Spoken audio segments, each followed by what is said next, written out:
Good evening and welcome to Dwyer Stadium for this July 3rd matchup between the Geneva Red Wings and the Batavia Muckdogs. It's July 4th Eve here at the ballpark. Postgame fireworks will commence at the conclusion of this one. But as things get underway, we'll flip it over to the booth. Austin Mendy's rolling solo this evening for this evening's matchup. Now let's get a word from our starting lineup sponsor. Hello, my name is Yanquiel Gonzalez. Hello, my name is Isidro Jimenez. Hello, my name is Gary Beaver. What's up, guys? Matt Masidi. And tonight's starting lineup is presented by Tonkin Bank. So first off, the lineup for the Batavia Muckdogs this evening. Lucas Lopez at shortstop with Jake Butler right next to him covering the left side of the infield. Cooper Romick behind the dish batting third with James Bolton as the designated hitter and in the cleanup spot. Bolton has the highest batting average on this Muckdogs roster this season. He is currently batting .429 in 21 at-bats. Sean Mindas is the extra hitter for Batavia this evening with Trevor Dutra at first base. Caleb Walker at second base with Jacob Vesco in right field. TJ Morris on the other end of the field in left, and Travis Hammond in center with Ty Woods on the mound. For the Geneva Red Wings, Tyson Bryant Dawson, the right fielder with James Nunnally, the extra hitter. Matt Jennings in left field with Joe Tiroli at the hot corner. John Lewis, the designated hitter, with Tyler Skaggs as the catcher. Aiden Alsobrooks, the center fielder, with Cooper Loyal as the shortstop. Ryan Grace, the first baseman, and Christian Bermudez is the second baseman. Now we'll send it down to the field as the pregame festivities will commence. And that is the voice of Batavia own Paul Spiata for tonight's pregame festivities.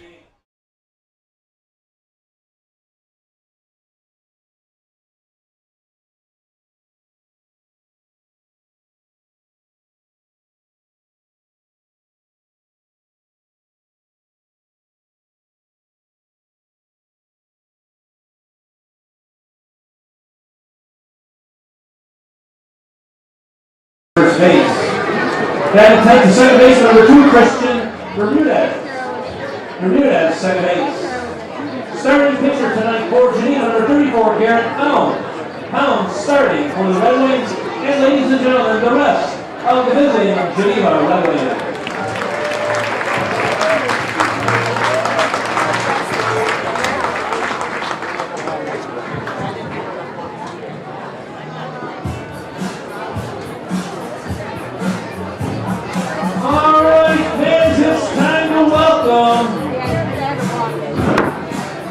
A man who loves his country even more than he loves his banana splits.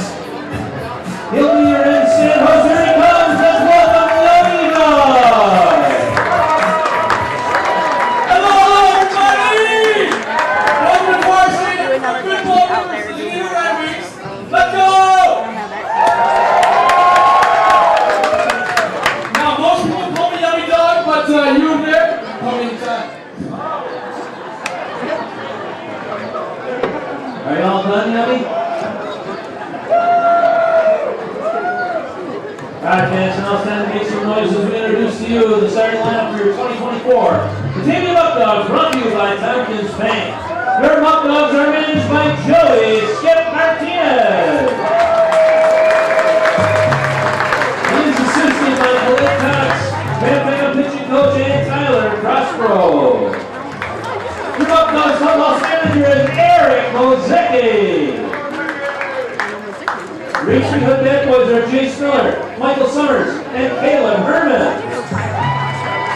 And Muckdogs team trainer is provided by Rochester Regional Health.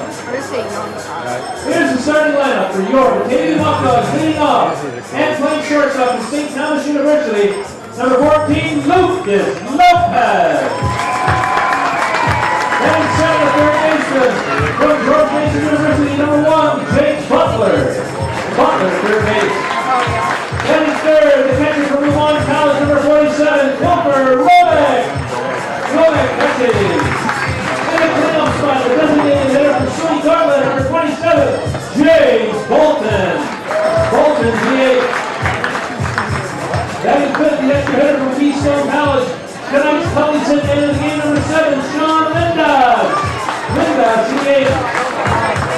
Batting 6th, first baseman from Lafayette Catholic, number 52, Trevor Dutra.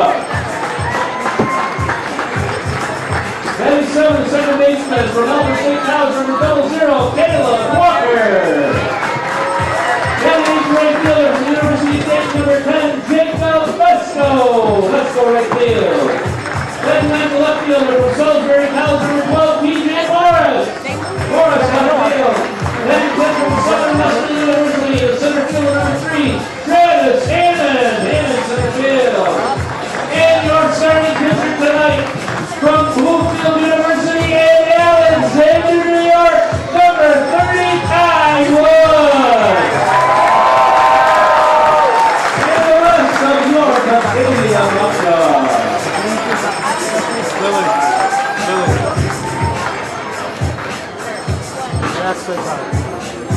All right, fans, may I ask you all please rise if you're able, remove your hats for the singing of our national anthem, which will be performed this evening by Mackenzie Pickle. Let's welcome Mackenzie.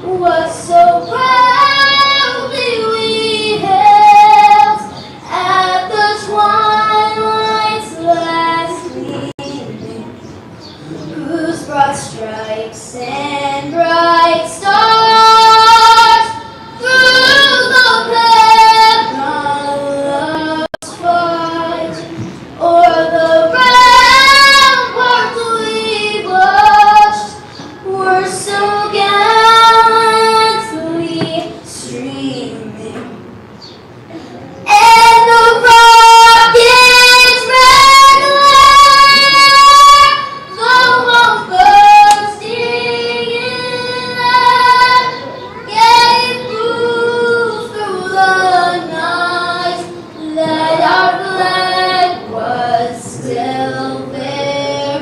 Oh, say does that star-spangled banner yet wave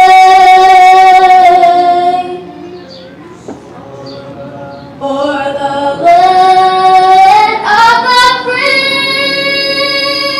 and the home of the brave?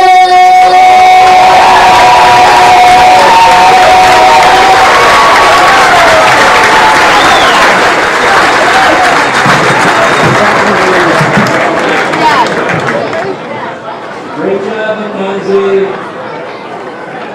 And we have a couple ceremonial first pitches this evening.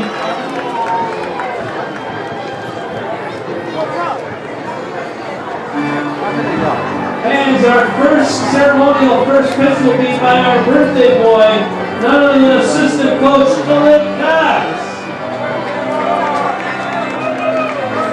Coach Max played baseball in the North River American and North River National Leagues and is very thankful for the opportunity to coach and join the Muckdogs Nation. Philip's playing career started at Manatee High School in 2013. He then headed to Savannah State University for 3 seasons. He played in the Hamptons Collegiate Baseball League and the Pregame Collegiate Baseball League with the Utica Blue Sox in 2018, where he held many batting records for the season and was a PGCDL All-Star. He then played in the Empire Professional Baseball League for 3 seasons, where he was also an All-Star. He then spent time in the pros at Pecos Professional Baseball League and Frontier Professional Baseball League. He then started his coaching career with Great RDI Juniors in 2017 before moving to Texas College Steers in 2019 and 2020. Let's welcome the birthday boy, Philip Cox.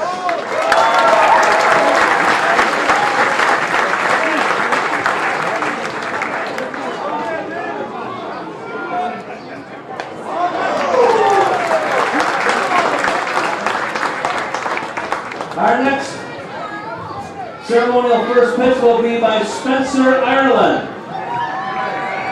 Spencer is the assistant box office manager here for the Muckdogs. He's a professional beer hut stocker and an intermediate golfer. He is a rising junior at St. Bonaventure University, where he's studying sports management. Let's welcome Spencer Ireland.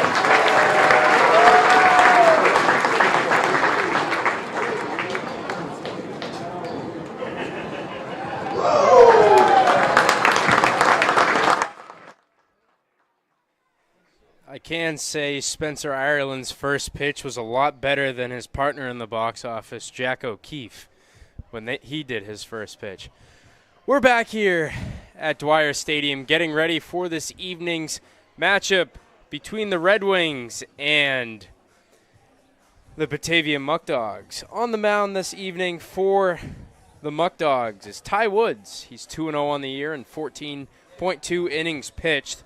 He's allowed 19 hits, posting a 6.13 ERA, 6 walks on the season, 10 strikeouts. Opponents are hitting .302 on him, and he is posting a 1.7 whip on the season. So Ty Woods getting ready for his start in this evening's matchup. And we are getting ready for things to get underway on this July 3rd evening.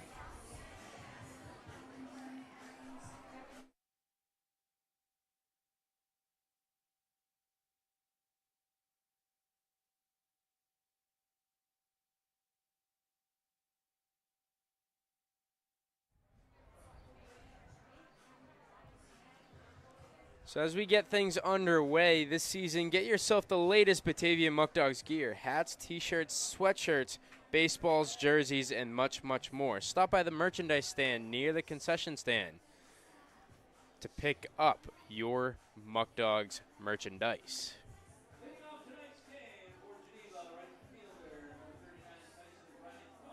Leading off is Tyson Brian Dawson, who in the 24-11 loss last night for Geneva, he hit a grand slam in the bottom of the 6th. Woods getting ready for his first pitch upcoming to Bryant Dawson this evening.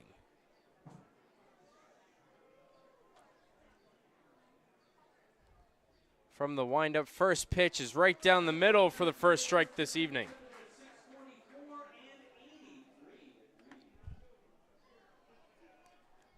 Woods resetting, and the next pitch upcoming. That one inside, on the inside part of the plate.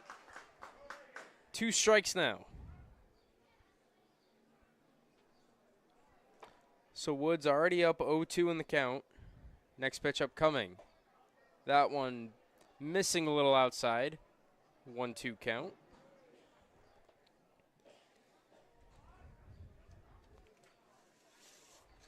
Woods from the windup and the next pitch. That one high again. 2 balls and 2 strikes.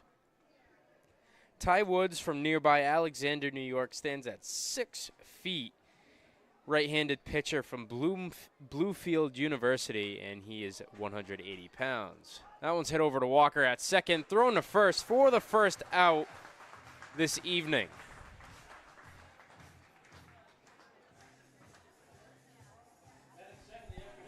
That brings up James Nunnally to the plate. Nunnally was in center field last night for the Red Wings, now the extra hitter this evening, so getting a break in the field. Already 1 out here, as that one is high and outside for the first ball to Nunnally. Next pitch upcoming, that one missing outside. Ty Woods got some action the other day against Rochester. He missed his start previously due to a rain out, so it's been a while since he started a game. 2 balls and 1 strike. Woods from the windup and the delivery. That one on the outside part of the plate for the second strike. So Nunnally facing a 2-2 count. Woods, next pitch upcoming. That one out to left field. Morris getting back on it, and there's the second out this evening. It's a sold-out crowd here in Batavia for this evening's game and festivities following the game. Post-game fireworks this evening. Woods getting ready for the next batter he's facing, who is Matt Jennings. Jennings did not play last night in the game between these two teams. Woods, next pitch upcoming, that one down the right field line and going foul.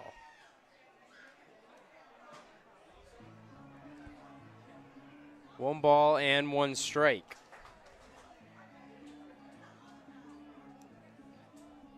For those of you that were watching last night's game in the 24-11 victory for the Muckdogs, thank you for watching the game last night. That one went on a little longer than people were hoping for.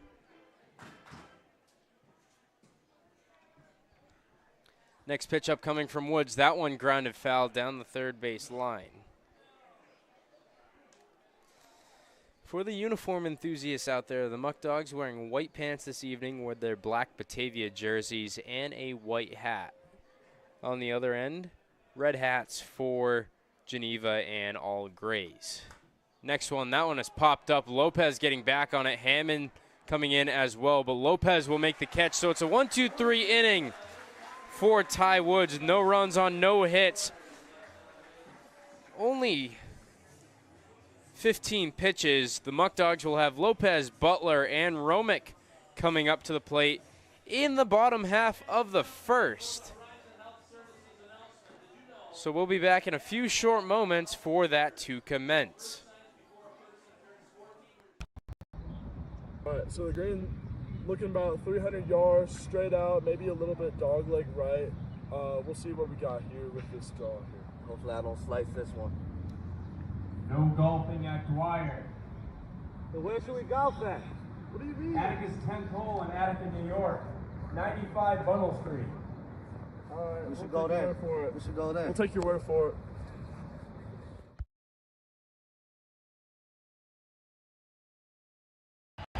Jeez, this guy stinks. Go to the bullpen. Ready? Me?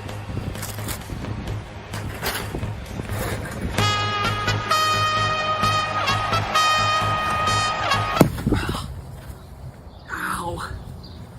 Thanks to these Muckdogs jerseys, which you can buy now, I'm still fresh and still clean.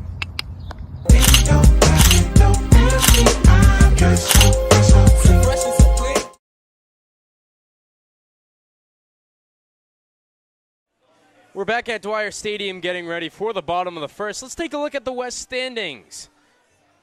So far, the Muckdogs still holding first place. The Auburn Doubledays 3.5 games behind. So this season, it's mainly been back and forth between Batavia and Auburn. Auburn does hold the season record against Batavia right now with 1 win and 1 tie against them. The Elmira Pioneers in third place behind the Muckdogs, behind the Doubledays, I should say. They're at 12-10 on the season, 8 and 5.5 games back behind the Muckdogs. We have 2 guests. They'll be back in the 6th inning. It's Abdiel Ventura and Michael Benedict. Looking back at the West standings, at 9-11 and 7.5 games back is the Jamestown Tarp Skunks. The Geneva Red Wings, who the Muckdogs play this evening, sit at 7-11. They're 8.5 games back. The Newark Pilots, 8-14 on the season, 9.5 games back, and rounding off the West standings is the Niagara Falls Americans at 6-15, 11 games back. But something about the Americans, they're able to stay in games. It's been all close games for them this season, except for the 16-6 victory Batavia had at Niagara Falls. So they'll be a team to watch going forward in the season.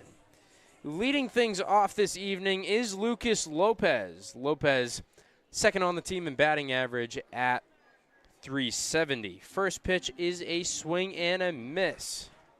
On the mound is Garrett Pound for the Red Wings. His next pitch upcoming, that one a little high. Now a 1-1 count.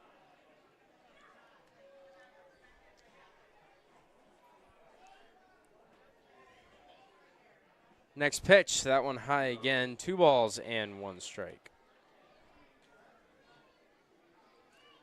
So Pound on the season in 6 innings pitched. He has a 10.5 ERA.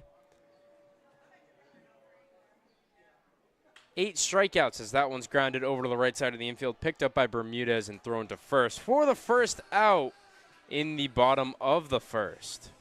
That brings up Jake Butler to the plate.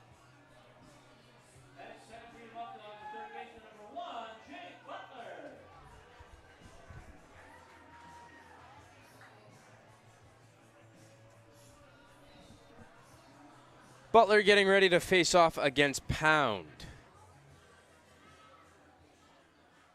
Pound, a left-handed pitcher for Geneva.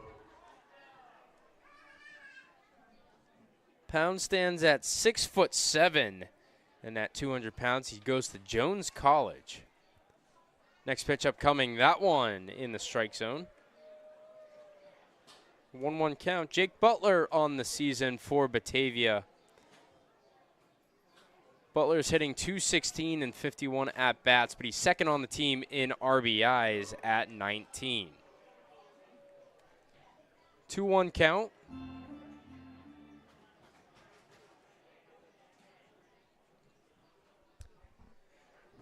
Next pitch upcoming. That one outside, and now a 3-1 count. So it's a hitter's count for Jake Butler, the typical 2-hitter for the Muckdogs as of recent. Pound getting ready, and the next pitch. That one low, and it's a walk for Butler in his first at-bat this evening. That brings up the ever-dangerous catcher for Batavia, Cooper Romick. Romick leading the team in RBIs on the season at 23. Romick batting .359 on the season in 64 at-bats. Romick was leading the team for a while in batting average. Then he was jumped by James Bolton when Bolton recovered from his arm injury. First pitch to Romick outside for ball 1.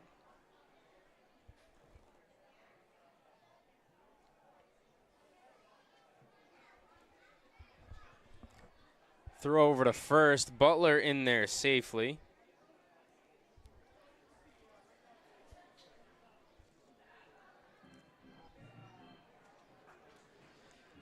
One ball, no strikes. Romick fouls that one off.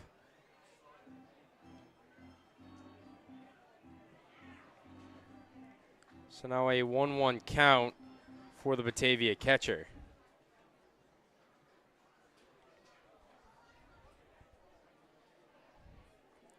Next pitch upcoming from Pound.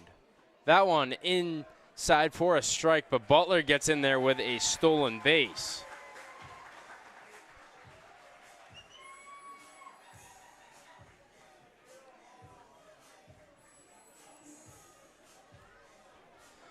One ball and 2 strikes.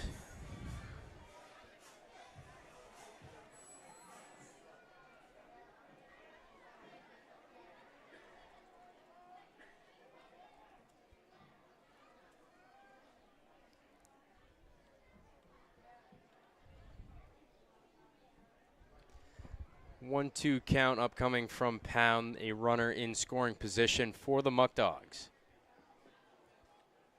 Next pitch, that one out to right field. Romick flies out to Bryant Dawson for the second out of the inning.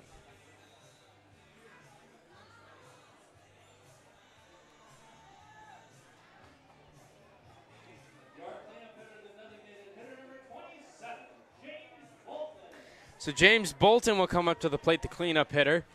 He's leading the team in batting average at .429. Bolton, a great opportunity to add to the batting average and pick up an RBI here. First pitch from Pound. That one misses outside.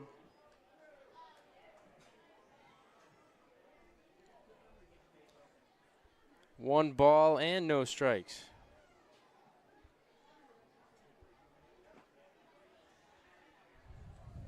One 0 pitch from Pound. That one fouled off by Bolton.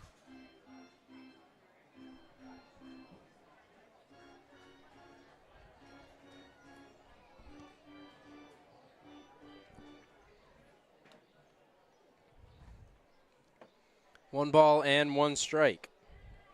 Big lead from Butler over there at second base. Next pitch upcoming from Pound. That one out to right field. Bolton has that one sit near the line. Butler will come across the score for the first run for the Muckdogs this evening. Bolton goes back to first base, and the Muckdogs strike first here.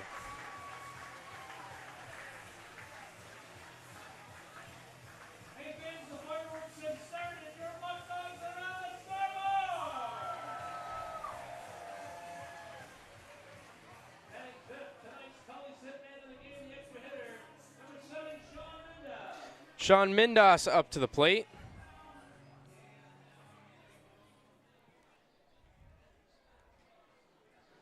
Pound getting ready for the first pitch to Mindas.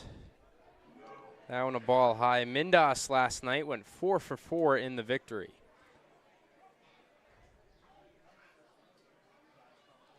Bolton leading off of first. Pound gets ready, and the next pitch to Mindas. That one grounded foul.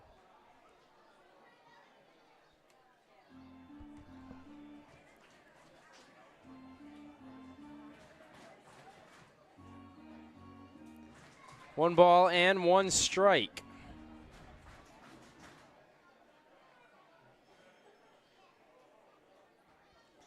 Pound's next pitch, that one inside on Mindas.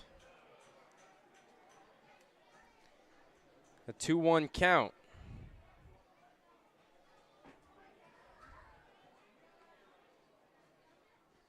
Next pitch, that one a little high on Mindas, and now a hitter's count at 3-1.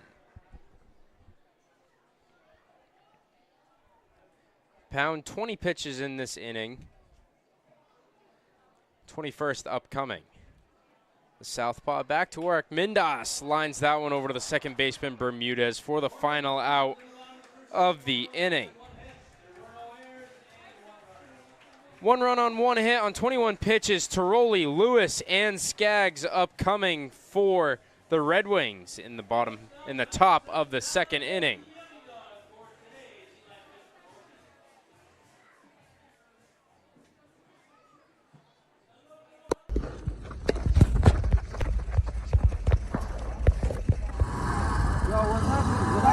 My knee! All right, we'll get you in here. Come on. All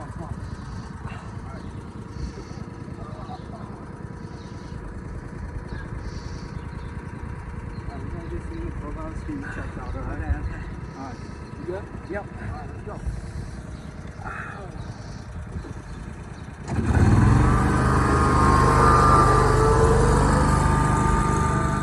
Steve looked at it and the trainer's table. Okay. Gotta get this done quick. Oh, what's up, guys? Something wrong with his knee? I'm not sure what it is. His knee, huh? My knee. Let's take a look. Nothing I can do. Let's send down to Rochester Regional Health, the best medicine services in Western New York.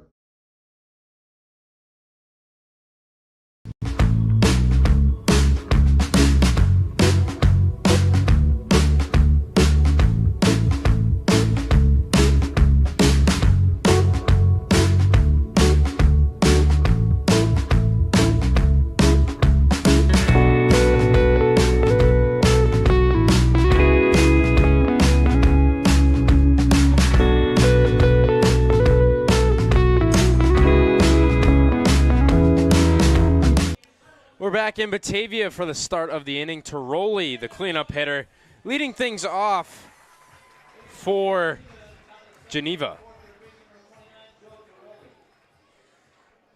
Joe Tiroli on the season batting .226. That one goes out to right center, and that average climbs up on the first pitch from Woods. Tiroli rounds first, bouncing around at the fence. Tiroli still going to third base, and he's in there with a stand-up triple on the first pitch from Woods. So now a runner quickly 90 feet away for the Red Wings. John Lewis coming up. He's batting .212 on the season.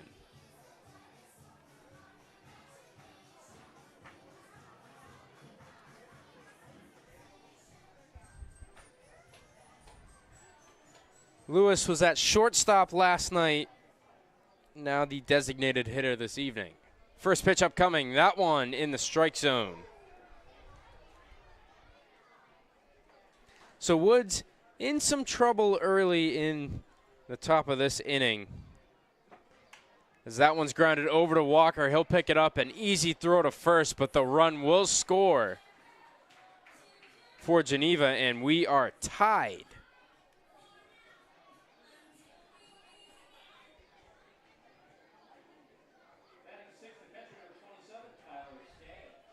Tyler Skaggs now up to the plate, catching this evening for the Red Wings. Next pitch, that one on the outside part of the plate for the first strike.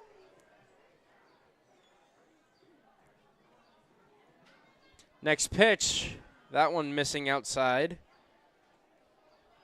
1-1 count. Next one. That one outside of the outside part of the plate again, now a 1-2 count. 3 straight pitches trying to find the outside part of the plate, and there's a strikeout. Where? But on the outside part of the plate. So 4 outside pitches gets the strikeout, and now 2 outs in the inning. Aiden also Brooks now comes up to the plate.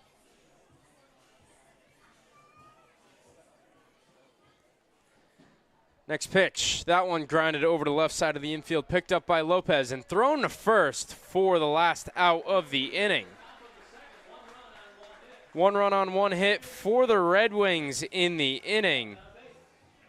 Now the Muckdogs come up to the plate in the bottom half of the second with Dutra, Walker, and Vesco.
Yo, Eric and Jason, where'd y'all get this car at? Pellegrino. Where's that at? Batavia. The best auto dealership in Western New York.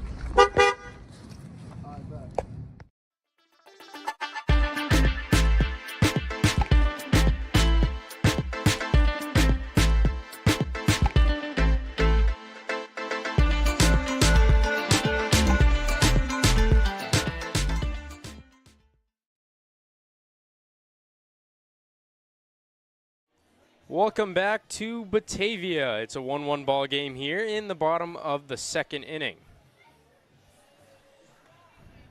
Trevor Dutra will lead things off for the Muckdogs. Dutra on the season. He's batting .250 on the season and 44 at-bats. He has 11 hits and 15 walks on the season. Pound going to work against the lefty now. First pitch from Pound. That one way outside. 1 ball and no strikes.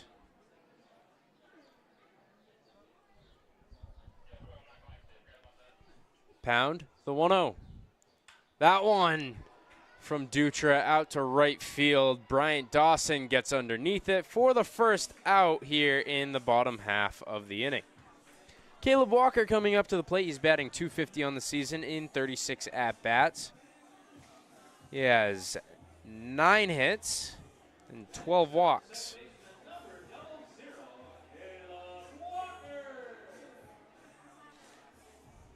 Walker on the season, looking at his spray chart, sends it all over the field. Most of his hits, though, coming to the right center and right field area. First pitch from Pound is outside for ball 1.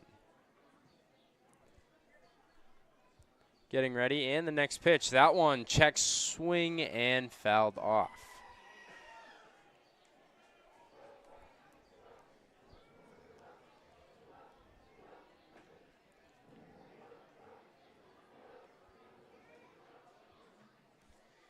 Next pitch upcoming. Walker lays down the bunt to the third base side, picked up by the third baseman Tiroli, but Walker beats it out for a single. Walker, the best on the team to do it, getting on base off of a bunt. That brings up Jacob Vesco, who's the right fielder this evening. He had last night off.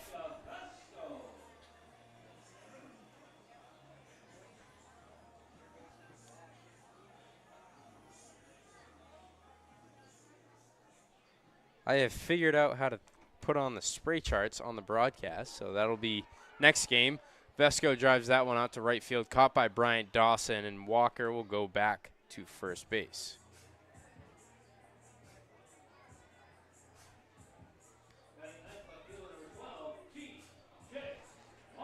TJ Morris coming up to the plate, and he had a night last night.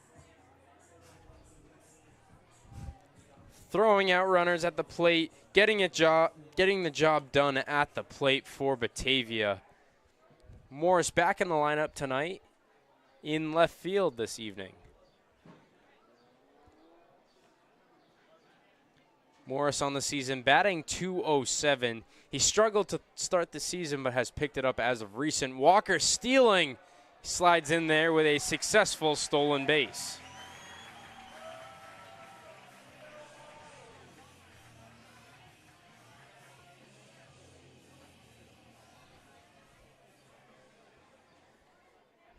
So now Skaggs and Pound will have a word as Morris awaits his next opportunity.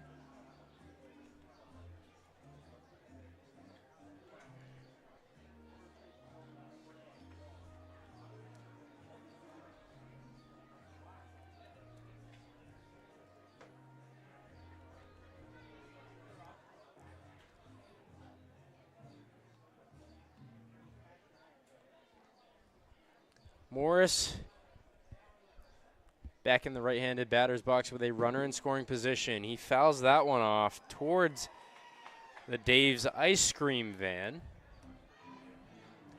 Dave's Ice Cream, located in Batavia, right across from Auto Wash, if you guys go down to that part. Some of the best ice cream in all of Batavia. Walker bouncing back and forth, trying to get Pound to throw. Pound goes to the plate. That one inside on Morris, and now a 2-1 count.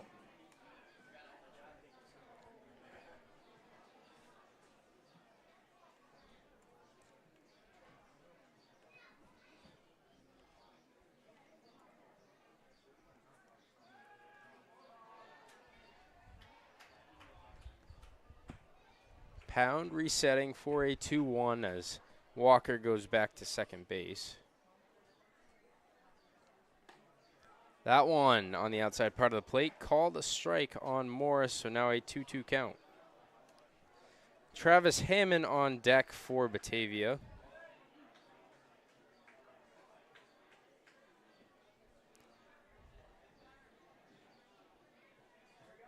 Next pitch, there goes Walker. He will steal third as that one is low for a ball, and now Walker 90 feet away.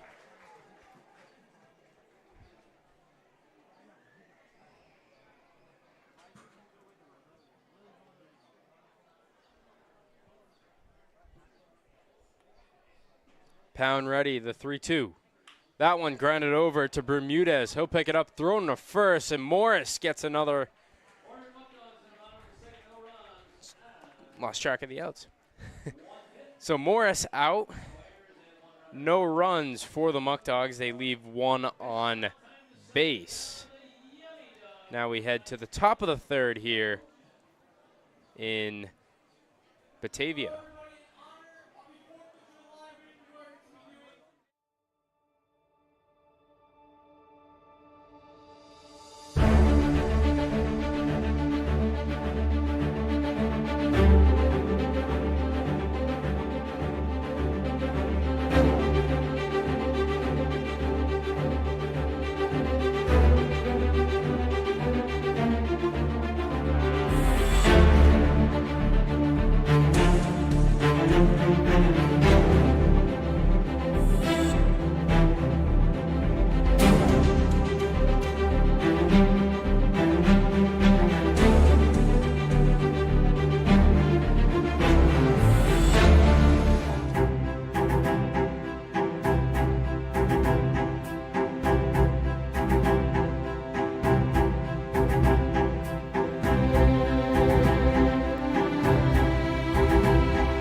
Welcome back to Batavia for the top of the third inning. That one fouled off by Loyal. I'm joined by two guests here in the booth for this inning. We have Yankiel Gonzalez and Bryson Berry joining me up in the booth. Ty Woods' next pitch is swung on and missed, so who wants to go first with the questioning? You can go first. I'll go first. So, Yankiel Gonzalez decides to go first for this interview here. So, what's it like playing for Skip, you being a middle infielder? Skip also was a middle infielder, so kind of learning from him being a mentor, and just your overall time here in Batavia. Yeah, no, I've honestly loved every second I've been out here. Skip is such a knowledgeable coach, and it started from when I first met him. You could just tell by the way he holds himself, and just a lot of the things that he tells us, it almost happens right in front of you. And he really is a magical coach, probably one of the best I've had in a long time. So next question is for Bryson Berry. So Berry, you're a native of nearby Attica, New York? Yes, sir. So, I was talking with you. You've been coming to Muckdogs games for a while. Just talk about you growing up and you being around the Batavia Muckdogs. Oh, it's crazy. I've been coming to Muckdogs games since I was, 5, 6 years old. Just like these kids come out, play catch with the players, get to run on the field. I was that kid. So now coming out here, being able to play for the Muckdogs, amazing experience. It's really surreal. And I've just had a blast doing it, playing for the hometown here. So next question for you, Bryson. I believe I was talking to you earlier this season. You used to work in the concession stand, kind of like a summer job. What was that like? Yeah, I actually worked for our owner Robbie here. I served food at this. I served food to the players in the clubhouse, to the fans, all that stuff. Oh, great play. But yeah, I've done just about everything here at Dwyer besides fully play for the team. I've played here as a high schooler. I've came to watch games as a kid. I've worked here. I've done work on the field, work in the concession stand, and now I'm getting to play here full time, which is super cool. So going back to Yankiel Gonzalez, you play at the University of Fort Lauderdale. Yeah, What's it like playing baseball down there in Florida when you really get to play year-round as opposed to up here? Yeah. Honestly, it's one of those. I came from a junior college in Tennessee, and that was the first time I ever saw snow in my life. So, like, when I was able to live in Florida, and it's December and it's 85, it's such a blessing, honestly. One thing the biggest thing I'd say Florida is just hot. The word hot is Florida. It's not forgiving. You're on the field and you're sweating bullets. Bryce also plays in Florida, so he could vouch for me. A lot of those practice days, you're coming off like you came from the beach. It's soaking wet. Can you back him up on that? Yeah, I can elaborate on that. Yankee's completely right. Yankee grew up in Nevada, so it's a little different. He was always in the heat. So he's a little used to it. When I came down to Florida in August for my first fall semester, I was dripping sweat, especially coming up here, in Batavia area. We were practicing, in gyms in the spring to start off the year. It's snowing out and stuff like that. Now I get to go out in the field every day, unless maybe there's a little rain here and there. But the weather's always warm. It is a blessing for sure. Question is if we're gonna get rained out, not if we're gonna get cold breezes. Definitely no snow. Me being from Massachusetts, I can't say the same. The players at my school, they kind of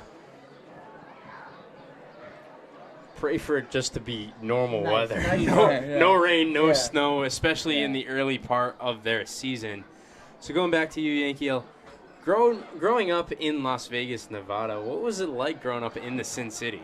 Man, it's a big city, so and surprisingly, you still know a lot of guys. So baseball in Vegas was really small when I was coming out. I came out of the school that Chris Bryant came out of, and it's just one of those. A lot of inner city play. I never really traveled to like how I hear about people leaving here for 2-hour trips. That's kind of crazy to me, but the city itself is super nice. Nothing's ever closed. There's always good food. There's a bunch of different spots. There's never a one good spot for one certain thing, so that's always cool. It's awesome. I love Las Vegas. I ended up getting it tattooed on me because of how much I love them, and I always show it off wherever I go so people know where I'm from. So Las Vegas, a growing sports city as of recent. Recently, you guys had the then Oakland Raiders, now the Las Vegas Raiders come to town, and then the Vegas Golden Knights, an expansion team in the NHL, and now, as things are slowly progressing, Good play. Butler with that play over there for the final out of the inning. But just going back to that question, as things are slowly progressing in Vegas, with now the Oakland A's coming to town in a few short years before they make a quick stop in Sacramento, what's it like for sports in Vegas? I mean, you being there with the Golden Knights and the Raiders right now, and soon the A's. It's honestly awesome, like seeing my city. That's the Batavia cheer. But no, honestly, just seeing the city grow. Just seeing the city grow is one of the things that I've really grown to appreciate. Okay, Batavia's yelling, guys. Let's let him go. Let's let him go. Are we done? Yeah, they're done. But yeah, no, it's awesome. I grew up when I was out there. We didn't really have a team, but the Oakland Raiders are, trying to put something together. It was great seeing the Golden Knights go to the Stanley Cup that first year. That was really cool. And then there's teams like the Aces that are also tearing it up in the women's basketball thing. But no, it's awesome that our city's getting sports because Las Vegas has always wanted to support someone, but because we never had our own team, it was always like, oh, I'm a Dodgers fan, oh, I'm a Diamondbacks fan, and now we're gonna have the ability to say, oh, we have the Oakland A's, and that's gonna be awesome. The stadium's gonna be built on the Strip, which is also really cool. So the Super Bowl was there last year. Yeah. And did you go home at all? I wasn't During able to that make time? it to the Super Bowl, but I had some friends that went, and they told me that the energy is electric. Las Vegas, on top of it being a party city, they also can rile up together and support a team, which is awesome and beautiful in a sense. So, swinging the question back to you, Bryson. you being from Attica, New York, not really a large city like Vegas. Have you ever been to, say, like New York City or anything like that? I mean, Attica being a country town, basically. Yeah, no, Attica's a really small town. We got more cows than people, but you know, it was an interesting spot to grow up. Not much to do, but you know, we had fun in high school and stuff like that. You know, you begin to appreciate it more and more after you leave because you get into hustle bustle. You know, even down in Florida a little bit. And then you come back home and it's nice and quiet and relaxing.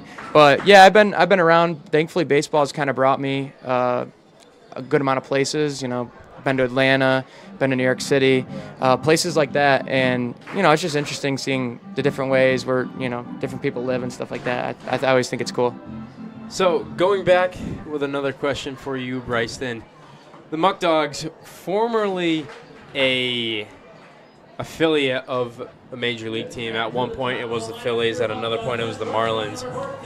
What was it like having future MLB stars in your nearby your town? Oh, it was awesome. I saw a couple different guys play. I remember off the top of my head, I think it was Jose Fernandez I watched pitch. Unfortunately, he passed away, but he was amazing to watch. I was super young at the time, so I mean, I don't remember all the details, but just like that's just one example of all the great players that have come through just being a professional team. But yeah, you talk to them guys and stuff, and you got some of these big shots just in the little town of Batavia, New York. So it's kind of funny. So I guess this kind of is a question back to you guys playing baseball. Starting off with Yankiel. On the base paths, you bounce around trying to bait a throw over to the pitcher. What's your thought process going through that? So that whole jumping thing is just something that I use. For the most part, I'm a safe runner. I'm not trying to steal a base unless it's given to me by Skip. But I am trying to draw attention from the hitter, and whether that be he gets off a little off focus and throws a fastball right down the middle, or he kind of puts a little pressure on and spikes a pitch, which I could take advantage of. But I really think that having a little bit of movement over there helps our hitters, because there's going to be mistakes that they can capitalize on. That's always been my thought process on the baseball. So at the start of the season, we really didn't see a lot of your teammates doing that. Yeah. And now today we just saw Caleb Walker doing it. We've seen Lucas Lopez doing it as of recent. Switching over to Bryson, when you're on the base paths, are you going to adopt the approach like your teammate does? I might just have to maybe create a little more ruckus on the base paths. Safe ruckus. It's just a little tomfoolery. So both of you guys have been strong contributors for the Muckdogs this season, as there's the final out of this inning. Just two more questions. The Muckdogs sitting at 17-4, one of the best starts in franchise history. Starting with you, Yankiel. What's it like being in this clubhouse around Coach Martinez and the winning atmosphere you guys have built this season? So I have a couple teammates from last year that are my roommates, and I talk to them a lot because I just want to pick at their mind and see what's the difference that they feel between this year and last year. And one of the things that I hear on top of what I feel is we just all love each other. We all really do push for one another. There's no jealousy or envy when another person has success. Me being an infielder, I get stoked when I see Caleb Walker and Lucas Lopez make a play in the field, you know what I'm saying? So that always just adds positive energy, and we don't give light to the negative. So bad play or bad, everyone has that, but we don't give light to it enough. It's always like, hey, I got you next pitch, or Bryce being a pitcher, he'll be like, hey, I'm gonna get you another ground ball next inning, don't worry about it. And that's really special for a team, because when you focus on the positive, you only see positive. When you focus on the negative, there's always going to be negative in this game. This is a game of failure. And if we could take in as much positive as we can, it shows. It's showing this season. We're having a great season. And it's awesome to be in this clubhouse. It truly is. Truly is. Same question flipped over to you, but kind of taking the spin on you growing up around the Batavia Muckdogs. Yeah, for sure. I've been around a lot of clubhouses, and I've got to see firsthand many Batavia Muckdogs clubhouses with all the different players. I subbed for the 2020 2 team. That was after my junior year of high school in the summer. So I got to be around those guys. Obviously, coming to the games last year, I got to see, how they play, all that stuff. And just going back to what Yankee said, I see an even tighter-knit group who's together. I don't see any me guys, nothing like that. We just want to win baseball games. That's what we're all here for. That's all we want, and that's what we strive for every day. So last question, this one goes for both of you, as that one from Nunnally is out to the outfield for a single. First pitch from Woods. Have you guys ever heard of an elevator pitch, first of all? Elevator, what was it? An elevator pitch. Elevator pitch, no. Kind of like, just to give you a quick definition, you're in an elevator ride, you're trying to pitch yourself and sell yourself to somebody. So, with that being said, what if you're in an elevator with a MLB scout, what would be your pitch for the scout to choose you over the competition you guys have? I'll let Barry go first. He's a very knowledgeable and wordful person. That's a good question. I guess I would just tell him, just want to win baseball games, no matter how it's done. I played a lot of different positions in my life, so I'll do whatever he needs me to get us in the right direction. Just kind of have a positive mindset while talking to him. Something I'd say would probably be coming down to my work ethic. I take pride in my work ethic. I'm coming back from a hand injury, and I've seen a lot of the lows, and I rode my highs prior to being here. And I'm honestly the type of player that I'll put it all for my team. It's all about winning a game at the end of the day, like Bryce said. But at the same time, I try carrying myself in a lighthearted, not taking the game too serious, because once again, it's a game of failure. But it comes down to my work ethic is something that I always try selling myself as, because at the end of the day, you could be good today and bad tomorrow. It's just how the game works. But knowing that you want to be better every day and waking up with that hunger to chase the next goal, mini goal, to get you to what it is to be in that elevator with that MLB scout would be a dream, honestly, a dream. So, at least I could pick.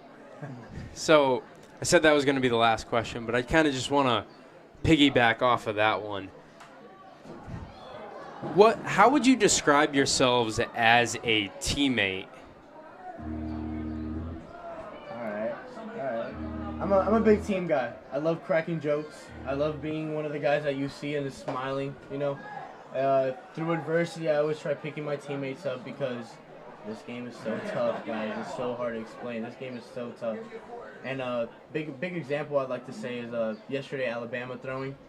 That was the first game that he had a run support, and he also gave up 7 runs in the first inning, but we were able to just come back and, it's that feeling of the positivity in the dugout that allowed that to happen. It wasn't, we're down 6 runs, this game's over. It was, we're down 6 runs, so what? We are the dogs. We are the Muckdogs. No one's going to get us.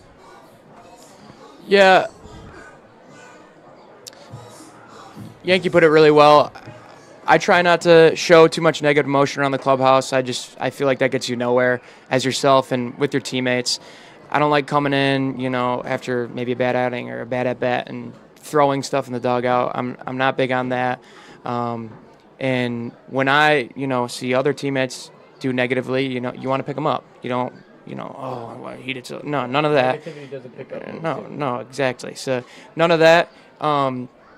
Just big on picking each other up and then cracking jokes, man. Baseball is a tough sport and it gets you really mad. So just keep it loose, keep cracking jokes and have fun with it. Early and often you get upset. So one thing about me being the broadcaster and being able to be around you guys is I can back both of you guys up on what you just said. I mean, being around you guys all season long, I get to see how you guys are as teammates and as people too. And one thing I can say is, starting out with Yankee Gonzalez, he's somebody that he's always bringing positive energy to the clubhouse, to his teammates, and just making the overall vibe just something that you want to be around. And he's somebody that has been able to help that winning culture and just work on picking up his teammates, whether he's playing on the field, on the bench, in the clubhouse, no matter what. Switching it over to Bryson, he's the same thing, able to just come in with a smile on his face every day, come in, do his job, get the job done, and overall just be a positive outlook on everything and helping his teammates learn the area with you being around here. Definitely is helpful. So, another thing about Bryson, he's not somebody that, at least from what I've seen, not somebody that says much, just kind of goes in, do your job, and you do your job well. You're 5th on the team in batting average currently. And there goes the runner again. But let's not take flowers away. Bryce is a funny guy, guys. He might be a little quiet, but Bryce got it in him. I'm not around them that much to know that, but that's something I can say. And for anybody listening, if you ever need something, one thing that I've learned throughout my time this summer is that these two guys up here in the booth, you can rely on both of them to do whatever you want. With me going out there just needing baseball signed, needing somebody to do an ad or anything like that, these two guys are the first ones that step up to the plate and are able to get the job done. I mean, you've seen the Pellegrino ad about 1,000 times with Bryson sticking out of a sunroof to make a catch. That one grounded over to Butler. Picked up, thrown to first, and he is safe on the infield single. No, we appreciate that, though. Thank you for the kind words. So much for those kind words, man. So, just wanted to flip it around one more time. They were up here a little longer than I was anticipating. I mean, the innings that they were up here, kind of just 1, 2, 3 quick innings. Quick, fast innings. So, everybody, Yankeel Gonzalez, Bryson Berry, thank you guys for joining me in the booth. Thank you. Have a good one. Good luck this game. Let's get the umpires some contacts, please. Thank you so much. Woo! Thank you, man. Thank you.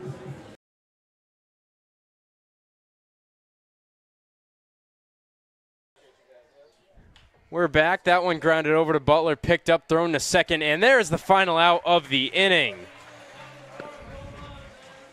No runs on 2 hits for the Red Wings, and we remain tied heading into the bottom of the 4th inning here at Dwyer Stadium.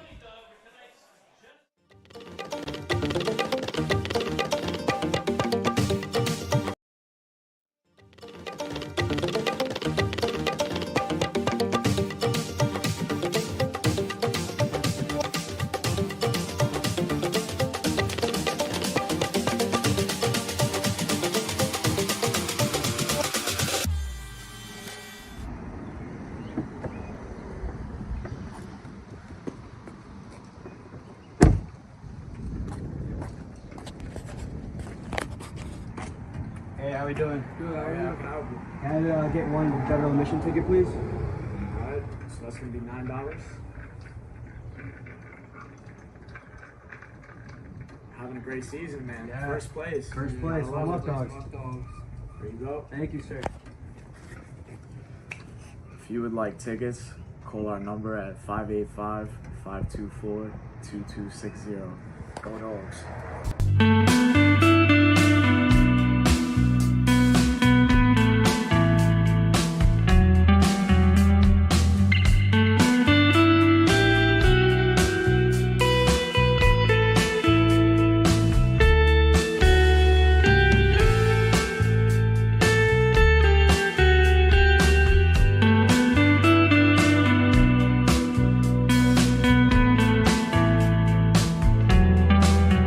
Welcome back to Dwyer Stadium. It is really bright up here in the press box, but seeing if I can shield him, we got Reed Markham up here in the press box now. Reed Markham, a pitcher for those of you that don't know. He's a right-handed pitcher out of London, Kentucky. So, first question to you, Reed. I've never been to Kentucky, so what's it like out there? Honestly, like, I've had that question a lot since I've been up here, and I would say it's kind of similar to like this part of western New York that we're in up here in Batavia. there's a lot more hills and stuff because I'm from that southeastern portion of Kentucky. And so, but I mean, it's like just a very laid back, kind of slow place. And very similar to up here. Designated hitter number 27, James Bolton. All right, there we go. So you mentioned from southeastern Kentucky. That lined up right along the Appalachian Mountains, or in the region that most people know as Appalachia. So being from there, just continuing talking about what's it like being from Kentucky. That's a place that a lot of people don't tend to visit. I don't know if you know that, but kind of hear of all these horror stories, if you will, from being in that Appalachian region. Are any of those true? Well, I mean, so like where I am, I'm like just on the outskirts of like the Appalachian Mountains and stuff. If you head about, I don't know, say an hour east of where I live, that's when you get into like the real Appalachian Mountains. And I can't speak, I know that there's tons of tall tales and stuff about creatures and stuff, but I mean, I can say it's a pretty hard place to live. It doesn't have the best reputation of anywhere in the country. So, I guess last question, going with where you're from. Along that region, a lot of coal mines. Anybody you know a coal miner? No, not that I'm like really close with or anything. You know, I've met tons of them and stuff. I used to have a job over at Cabela's in Lexington, Kentucky, and that was all the coal miners from that southeastern portion. They'd get a day off of their hard work, and they take a day out up in Lexington, Kentucky. So I got to meet a lot of good people up there, and I mean, you know, whenever you head over a little bit into the eastern part of Kentucky, a little further eastern, you get to meet a lot of people. But I feel like a lot of people would say this about me, like down there. I mean, as hard as the work is and everything, you'll never find better people than down there. Just very thankful people, glad to be where they are. So Kentucky's always been one of those places I've wanted to visit. Any places you recommend going? So probably not exactly where I'm from. I mean, a lot of the time people come out there for either three big things in Kentucky is the horses, the bourbon, and the basketball. And I would say that like if you were going to go down there, I mean, you can go to Churchill Downs in Louisville. They got Keeneland and Lexington, that's really fun. And then you got the Bourbon Trail. There's a lot of like cool, interesting stuff with that. And then of course UK basketball is always fun, and including baseball this year. They had a really good year. Kentucky did at least. Yeah. So now switching gears to you playing baseball here in Batavia. What's it been like coming out here to Batavia? First off, have you ever been up here? I haven't been up into like the northern part of the northeast part of the country. Yeah, I've been all the way south and everything, but coming up here, I mean, I've had a super fun summer so far. I mean, we're winning games. Everybody's just kind of falling in together, and like I said, as far as like the lifestyle and stuff up here, it honestly isn't too far off from what I'm used to back home, which is kind of a smaller town vibe. So, with you being a pitcher on the team, what's it like in the clubhouse and just being around Coach Martinez, Coach Bickham being your pitching coach, and just everything you have out here in Batavia? Well, I would say it's been great having all the coaches out there, a tremendous job, whether it's Coach Martinez kind of umbrellaing, like getting the whole team under his umbrella, and then you got Dib, who's big with the hitters and stuff, and then of course Grant Bickham being the pitching coach. But yeah, every day I'm having conversations with Grant about what I can do to maybe help this, help that, and just they're all super concentrate on us getting better. I feel like it's been great. So you've kind of established yourself as that back inning guy, more of that like setup role, sometimes a closer when you come into that. With that position, that brings a lot of pressure. What are some things that you use from the mental side of things to help prepare yourself for those late game situations, those tough situations? You've come into games when it's been bases loaded. You've come into games when it's a 1 or 2 run ball game. So what's been your mental approach to those situations? Well, if you know me, I don't take much stuff serious. I'm a pretty carefree person, kind of go with the flow. But I would say the big thing that you have to kind of roll back and think about it, like in the grand scheme of life. That's kind of my big thing, is just taking what you think in the bullpen, you're free and flowing and bringing it out on the mound. Just not thinking too much. First pitch from Woods on the outside part of the plate for the first strike. Now we got Ty Woods on the mound this evening. Just describe him a little bit as a teammate and a fellow pitcher on the entire pitching staff for the Muckdogs. Well, I feel like as far as a teammate, Ty's one of the best. He'll always be there to pick you up after you get done. He's just fun to cut up with. And then we were actually talking about it earlier down there in the pen about just his style of pitching. He's one of those guys that does a really good job at like making hitters swing the bat. He keeps throwing it, stays in the zone. He also works kind of fast, which keeps them on their toes as well.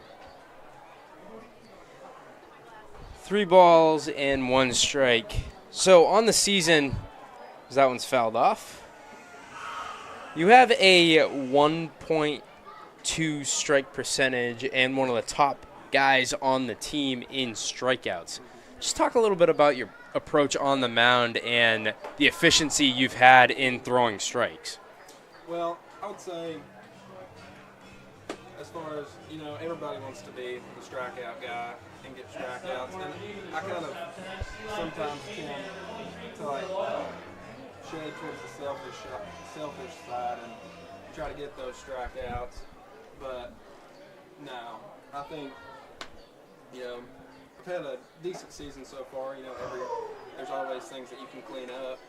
I mean, just trying to focus on that, even trying to get more strikeouts, really get that walk percentage down. And I think that would help a lot with everything. So, just continuing on, with you being an efficient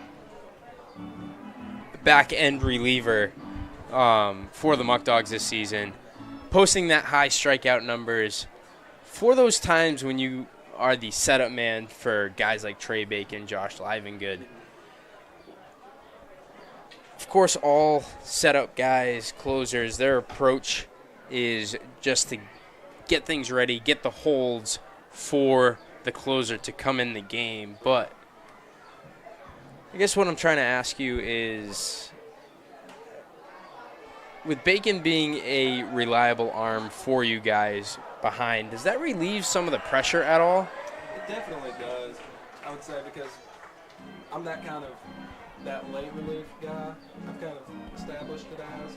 Then you got Bacon coming in, usually in the 9th inning to finish things off. But when you got that guy like Trey behind you, he's just going to come in and shut it down. I wouldn't say necessarily alleviates any of the nerve that goes into it, but rather just it helps you keep confidence in your own team and know that. I mean, you have confidence I have confidence in our bats, and then, like I said, having Trey behind me usually makes me super confident that he's going to put up a 0. So, you mentioned that everybody wants to be that strikeout guy. You on the team this year, 4th in strikeouts, sitting at 16 coming into today. I mean, we don't know if for the likelihood of you pitching tonight, but is there any competition between you guys like Josh Livengood and all that in strikeouts? No, not really. We find the most senseless stuff that we can to have competitions with. Like, they're down there playing hacky sack right now in the bullpen. put our competitions and stuff more emphasized on that carefree stuff rather than baseball. Just, so that whenever you go in the game, you don't feel that pressure of trying to get the strikeout or anything. You're probably more focused on playing hacky sack in the pen. So, just two more questions. You mentioned earlier you're that carefree soul, kind of just lighting up the mood in the clubhouse.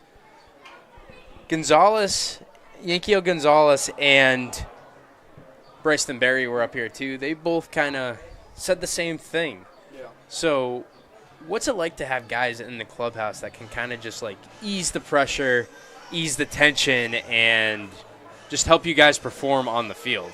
Oh, it's kind of going back to that thing about the nerves and putting stress upon yourself. Like whenever you surround yourself with a bunch of guys who are, I'm not necessarily saying like carefree, but just like to cut up and have fun.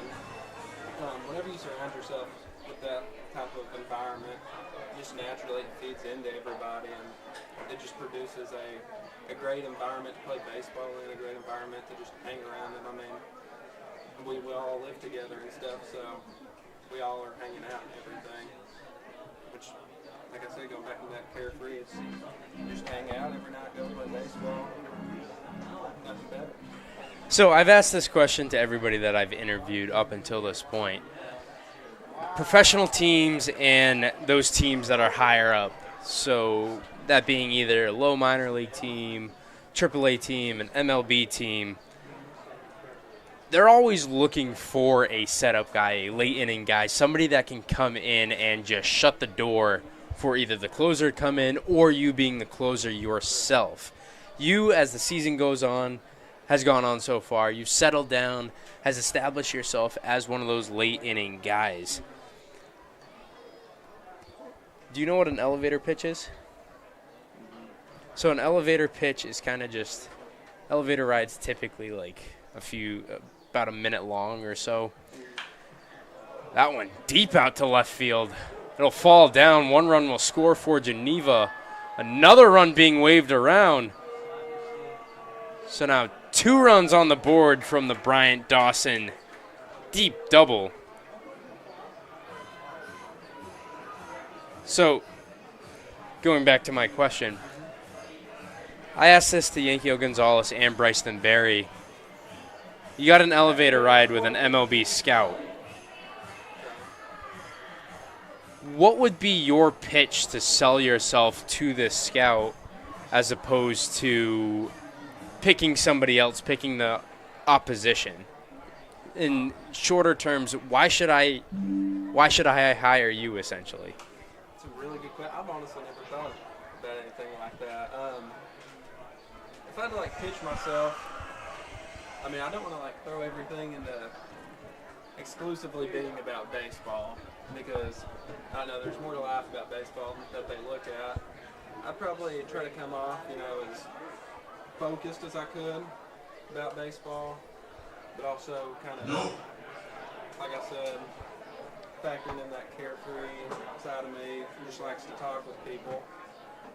But no, I would probably tell him, because I wasn't always a pitcher. I'd probably tell him, that I definitely have room to improve upon what I'm already at. I'm just kind of, I guess the only thing I would say is about my projectability as a big guy. I don't really know, honestly. It's okay. I mean, now you got something to think about if that ever happens. My last question for you, how would you describe yourself as a teammate? So, as I've gotten a little bit older, I used to be I love talking to people. But a lot of the time I've kind of found myself to be not necessarily like an owner, but I like to just sit back and observe people.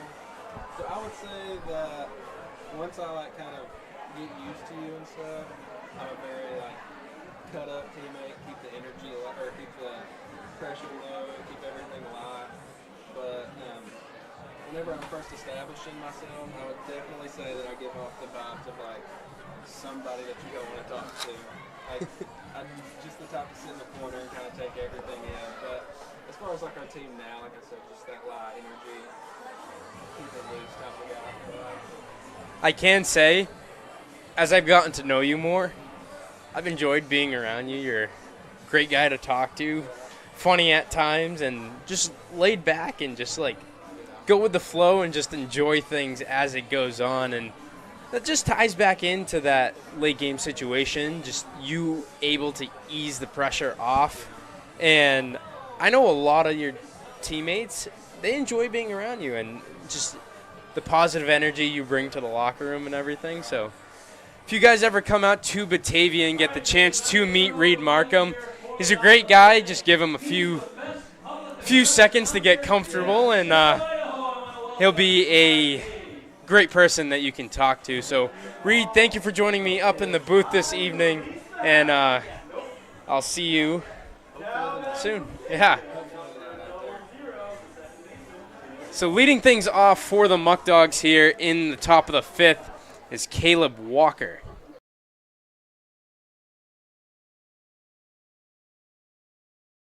First pitch to Walker bounces off the gloves of Skaggs for the first ball.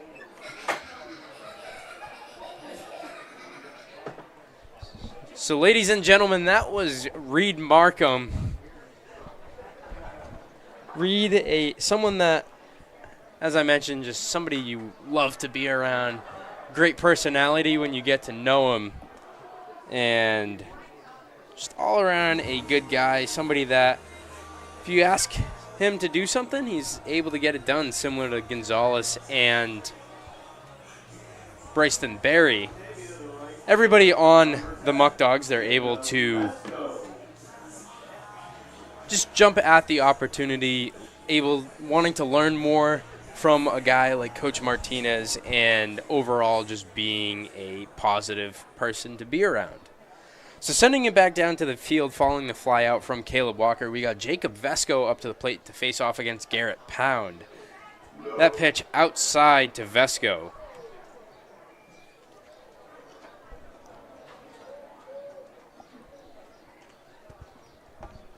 (1-0) upcoming. That one inside to Vesco, so 2 consecutive balls on the right fielder for Batavia.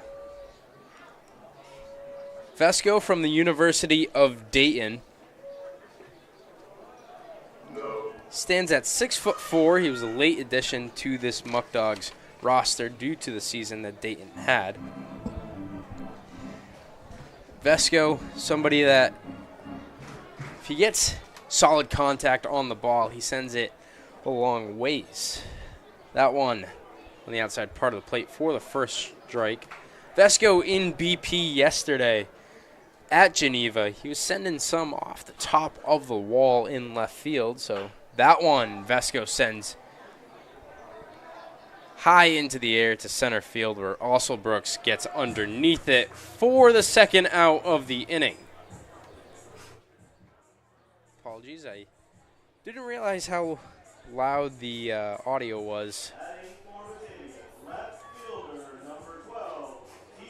So now TJ Morris gets another opportunity to come up to the plate this evening. Morris 0 for 1 with a ground out to the second baseman, Bermudez. First pitch, that one outside to Morris. So 1 ball and no strikes. Pound getting ready. Next pitch upcoming. That one inside this time. 2 balls and no strikes. Morris, as I mentioned earlier, phenomenal day yesterday for Batavia. That one inside again. And earning another nod to play from Coach Martinez.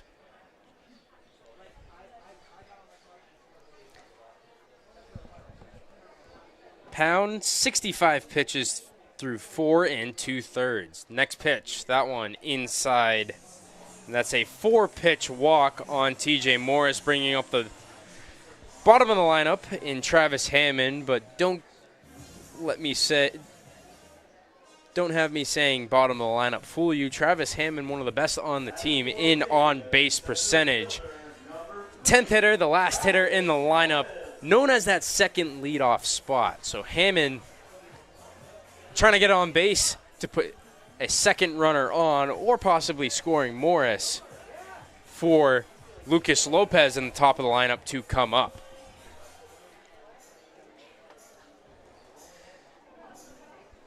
As I mentioned just a moment ago, the on-base percentage from Hammond actually leads the team at 587. James Bolton behind him at 556.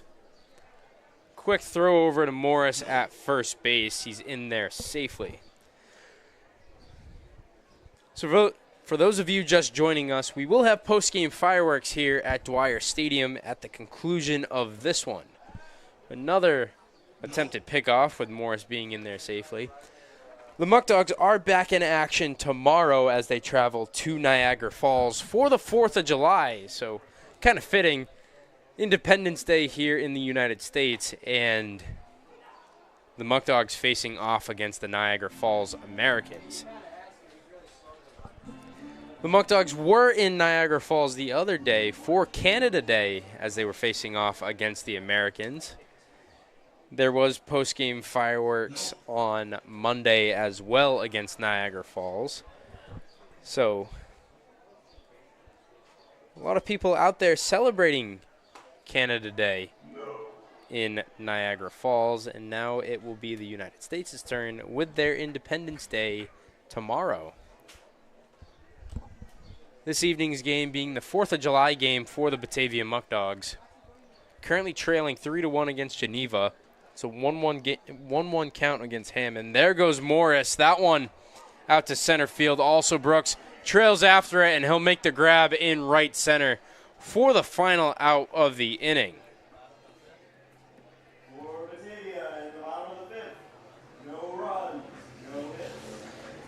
No runs on no hits and no errors for the Muckdogs. On 13 pitches, that's how the bottom of the 5th inning ends. Coming up for the Red Wings is Jennings, Tiroli, and Lewis after these short messages.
Welcome back to Batavia as we have a new pitcher on the mound for the Batavia Muckdogs. It's Garrett Brunstetter, the southpaw, in 10 2/3 innings pitched. He's given up 6 hits on the season, has a 9.28 ERA with 15 walks, 9 strikeouts. Opponents are hitting 162 off of him on the season. Brunstetter started his last game, which was against the Jamestown Tarp Skunks in Jamestown on Thursday. So he's coming out, typically a reliever. Brunstetter got his start, and now he's back coming out of the bullpen.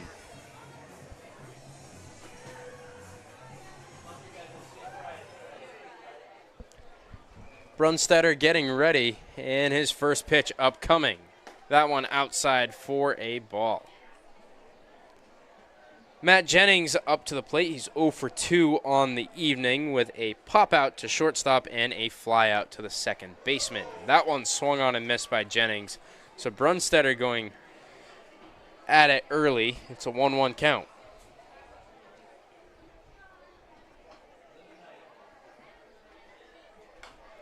That one fouled off.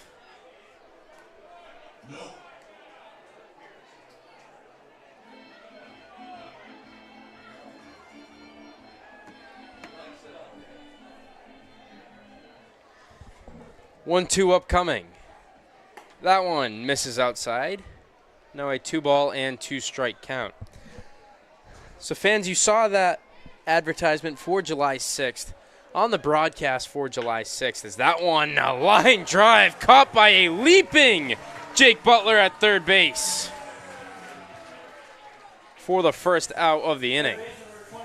So as I was mentioning on Saturday, July 6th, it's Military Appreciation Night here at Dwyer Stadium. On the broadcast, we're going to be appreciating the active duty and veterans that have helped preserve our freedom here in the U.S.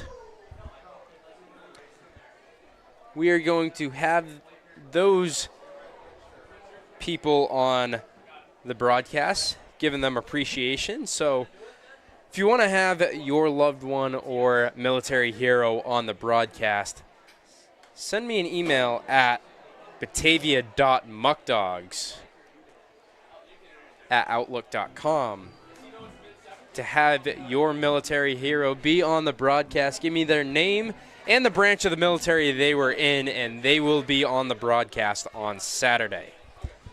It's a 1-2 count. Brunstetter's next pitch. That one swung on and missed.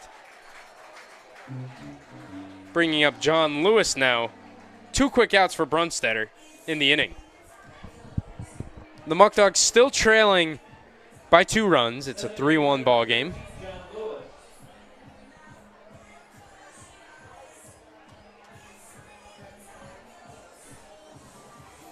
As we wait, we'll get a word from one of our sponsors. Whole Life Fitness is the official gym of the Batavia Muckdogs, located at 624 East Main Street in Batavia. Make sure to stop in and see them for your membership. First pitch to Lewis is a ball. Now the next one upcoming from Brunstetter. That one fouled off. And a 1-1 count.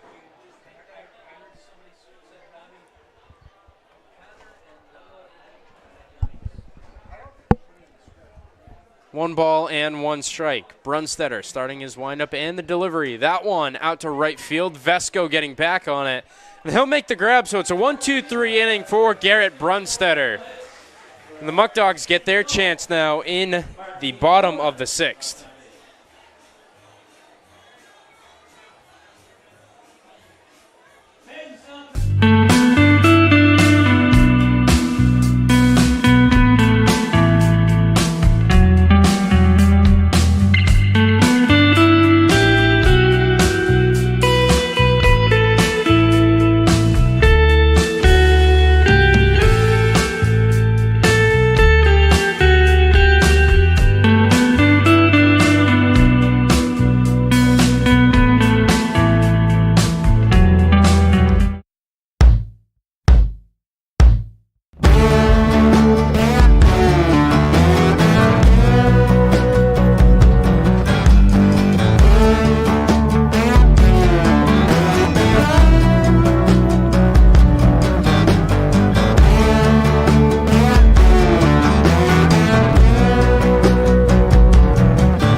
Welcome back to Dwyer Stadium. We're in the bottom of the 6th inning. The Geneva Red Wings are leading over the Muckdogs by a score of 3-1. We're at the top of the lineup as Pound goes back to work against Lopez. That one misses outside for ball one.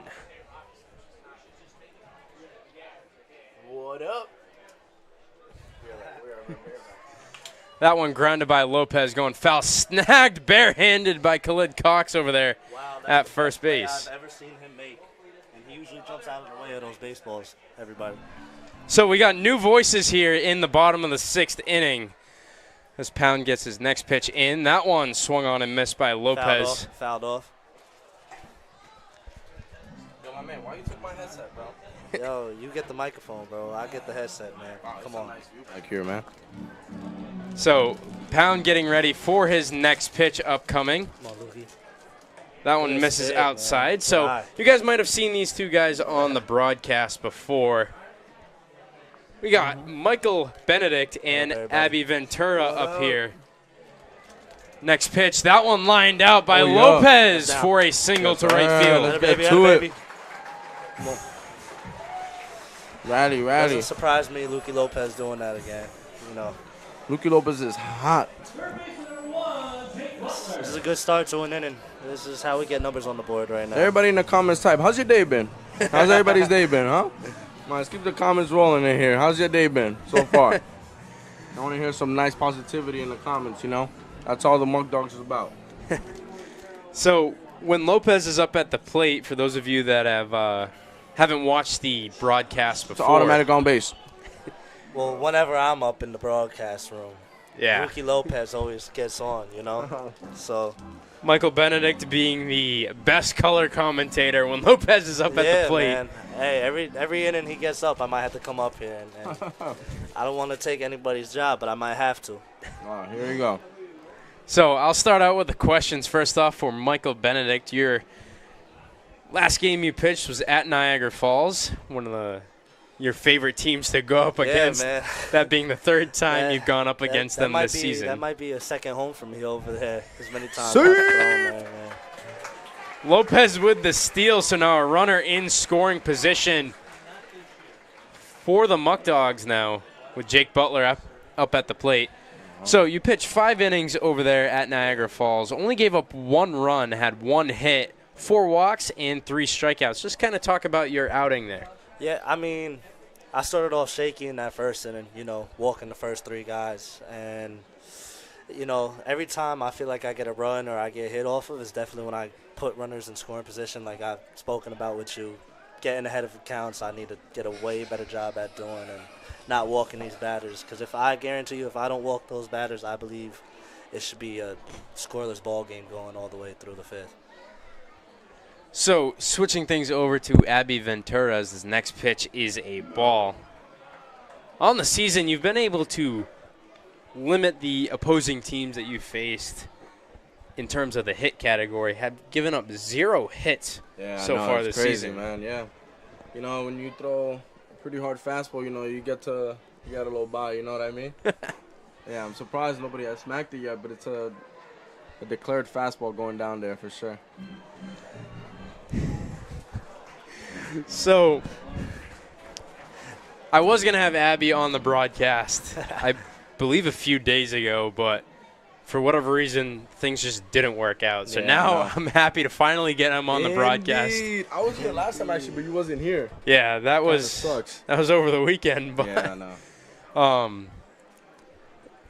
We've seen 2 pitchers this evening for the Muckdogs, Ty Woods and Garrett Brunstetter. You guys both pitchers for Batavia. Just talk about both of them as teammates, whoever wants to go first. I'll let Abby go first. Ty Woods is an amazing man, you know what I mean? Like, he introduced us to Batavia. You know, he's a hometown kid, you know what I mean? Great person, takes his game like a pro.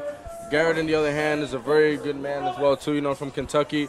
So, you know, the accent always kills us, you know what I mean? We always got to fool around and stuff. We got Reed, and we got Living Good from Kentucky. Yo. Shout out to them, man. Kentucky Great people. boys, yo. Yeah, so they put us on to Kentucky, you know what I mean, how it's a lifestyle over there. But overall, both of them are very good teammates, great people. I don't know. What you got, Michael Benedict? I mean, I'm bouncing off of him. Like, he hit everything, like, right on the head with Ty Woods and Garrett, man, they both know how to compete out there, you know, and I can't complain when everybody's wanting to do the same thing and win a ball game. So I'm all for it, you know. Yeah. So up at the plate now is the catcher this evening, Cooper Romick, with 2 runners on. Just talk about your relationship with all 3 catchers, Romick, Siciliano, and Bolton. Coop, he actually had a big little get-together with the guys earlier, like maybe a couple weeks ago at his house, and we all bonded over there with Coop. We all have a great time with everybody, you know. I feel like everybody's the same. Like, we all just joke around together, and when it's time for game time, we all just lock in and like get the job done when we need to get it done. Yeah, man. Speaking about the other 2 catchers, Bolton, he's an amazing dude. You know what I mean? Me and him want to get into the same field in the future as a DA agent, so we bond on for that too. You know what I mean? His father right now is an FBI agent, so we bond a lot off of that. And Joe Siciliano, an amazing guy. Listen, the best narrator in Mafia. Yeah. You know what Mafia is? It's the road games. You got to come to the road games. You got to come to the road games. You got to be on the bus Mafia for that. is one of the best games on road games. Take the W, man, on the road trip on the bus. The best and game, if you think we're competitive out here playing these games, you should be on the bus for the Mafia hectic, games, man. But only with W's. Yeah, only when we win games, you know. Oh, way to get that bunt down, kid. He's there. He's there. He's there. And a baby. Yeah. What a goat. Romick getting the job done. That's a hit. So now the bases are loaded here. For the man himself, James Bolton. We were just talking about James Bolton, the man, the myth.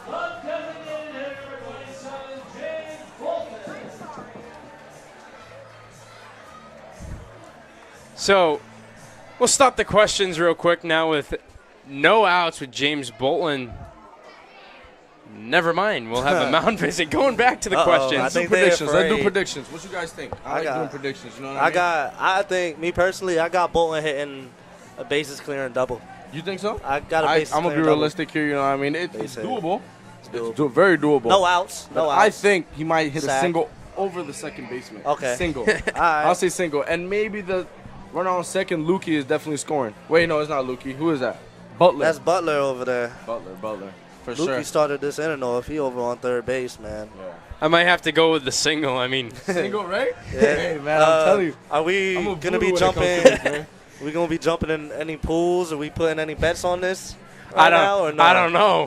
What do you guys want? Hey. I'm still a collegiate athlete, so I can't bet, but I will. No money. I'll put push-ups in. I'll do push-ups. I think it'll work for me, you know what I mean? Yeah. Kind of need it. Yeah, So, man. We'll send it back down to the field. James Bolton up at the plate. And I like your prediction of a single because, James, I love you. You're a great guy. You and I have grown close over the last few days, but you and I, we're about the same speed, not that fast. Hey, you never know, though. First pitch to Bolton right down the middle for the first strike. Oh, baby. Don't put that pitch there ever again. Meatballs there. It's like BP right now. Yeah. Come on, man. He let you slide by taking that second one, man. baseman's head. Pound getting ready. The 0-1 pitch upcoming with the bases loaded and the delivery. That one a little low to Bolton, so now a 1-1.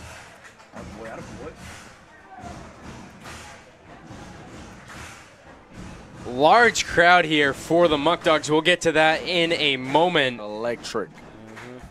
1-1 pitch upcoming from Pound. That one swung on and missed by Bolton. It's all right. You got 3 strikes. So now a 1-2 count. Bolton does have power when he connects to it. Oh, man. You hear that crowd, dude? I'm You shaking hear my the boots right vibration now, through man. the whole entire stadium, man. 1-2 to Bolton. That one take. inside. Bounces away from the catcher. Oh, that's 2 bases. That's 2. 2 runs That's 2 will runs. score as that one goes out of play. And that's Good a tie goal. ball game. Oh, Correction, the Never mind. home plate umpire will have Butler go back to third. So 1 run will score.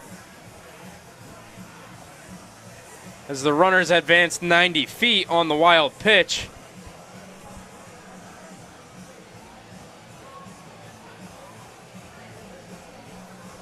So now it'll be a pitching change here in a 2-2 count.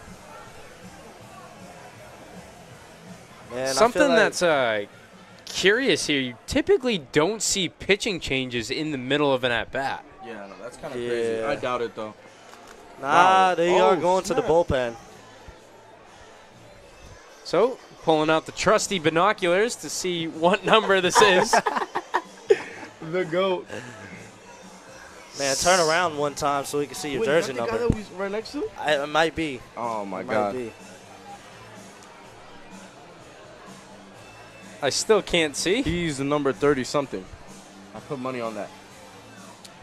You're going to have to wait till he turns around here. Take a look at the 30s and see who it is. Oh. Take a guess. Oh, 33. Number 33. Oh, I got it right. Hey, man. Cole Littman in for Geneva with 2 runners in scoring position. He's entering in a 2-2 count. So Littman on the season in 10 2/3 innings pitched. He's given up 4 hits. He's walked 11 batters and has 8 strikeouts.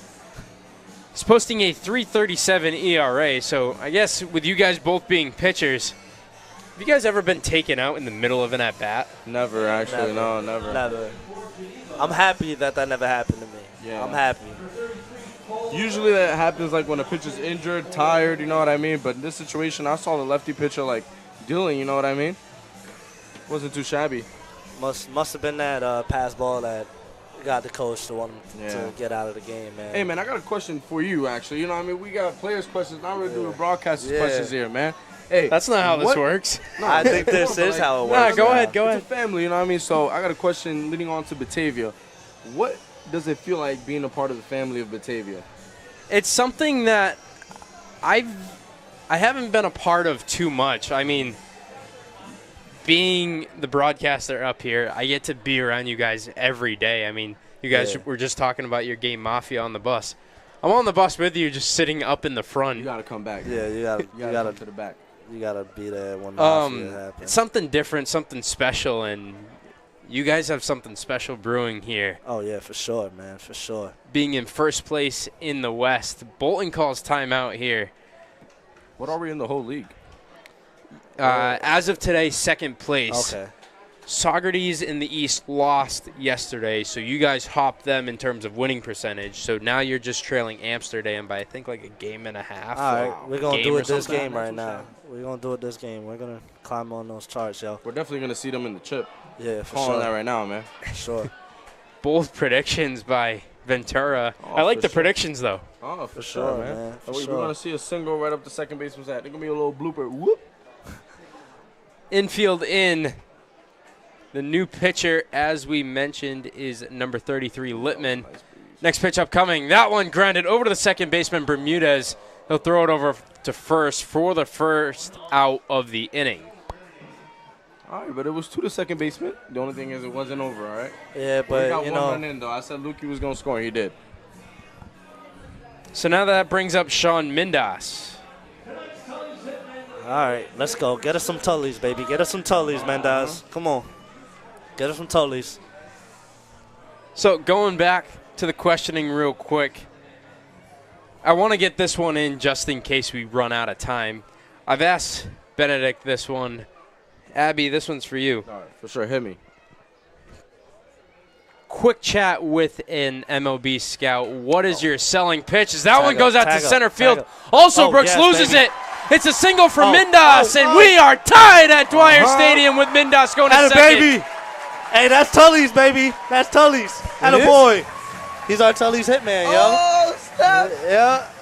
Everybody just got free Tully's. Not free. Hey, Nah, chill buy out. one, get one free. Buy one, get one 50% off. 50% off, yeah. 50% off. So we're tied with Trevor Dutra coming up. So now we'll ask you the question. All right, hit me. So I've gone through saying it as an elevator pitch. Mike answered this earlier. You can chime in if you want to change your answer from the last time I interviewed you. Gotcha. Elevator pitch, quick elevator ride to sell yourself, kind of like an interview. Mm-hmm. What are you saying to an MLB scout to make them pick you over the competition? Oh, I mean, I'll definitely, not to be conceited, but as a baseball player, you know, there's certain stuff that you have that other people don't have, you know what I mean? Like, I have God-given physique, you know what I mean? I'm a 6'4" figure.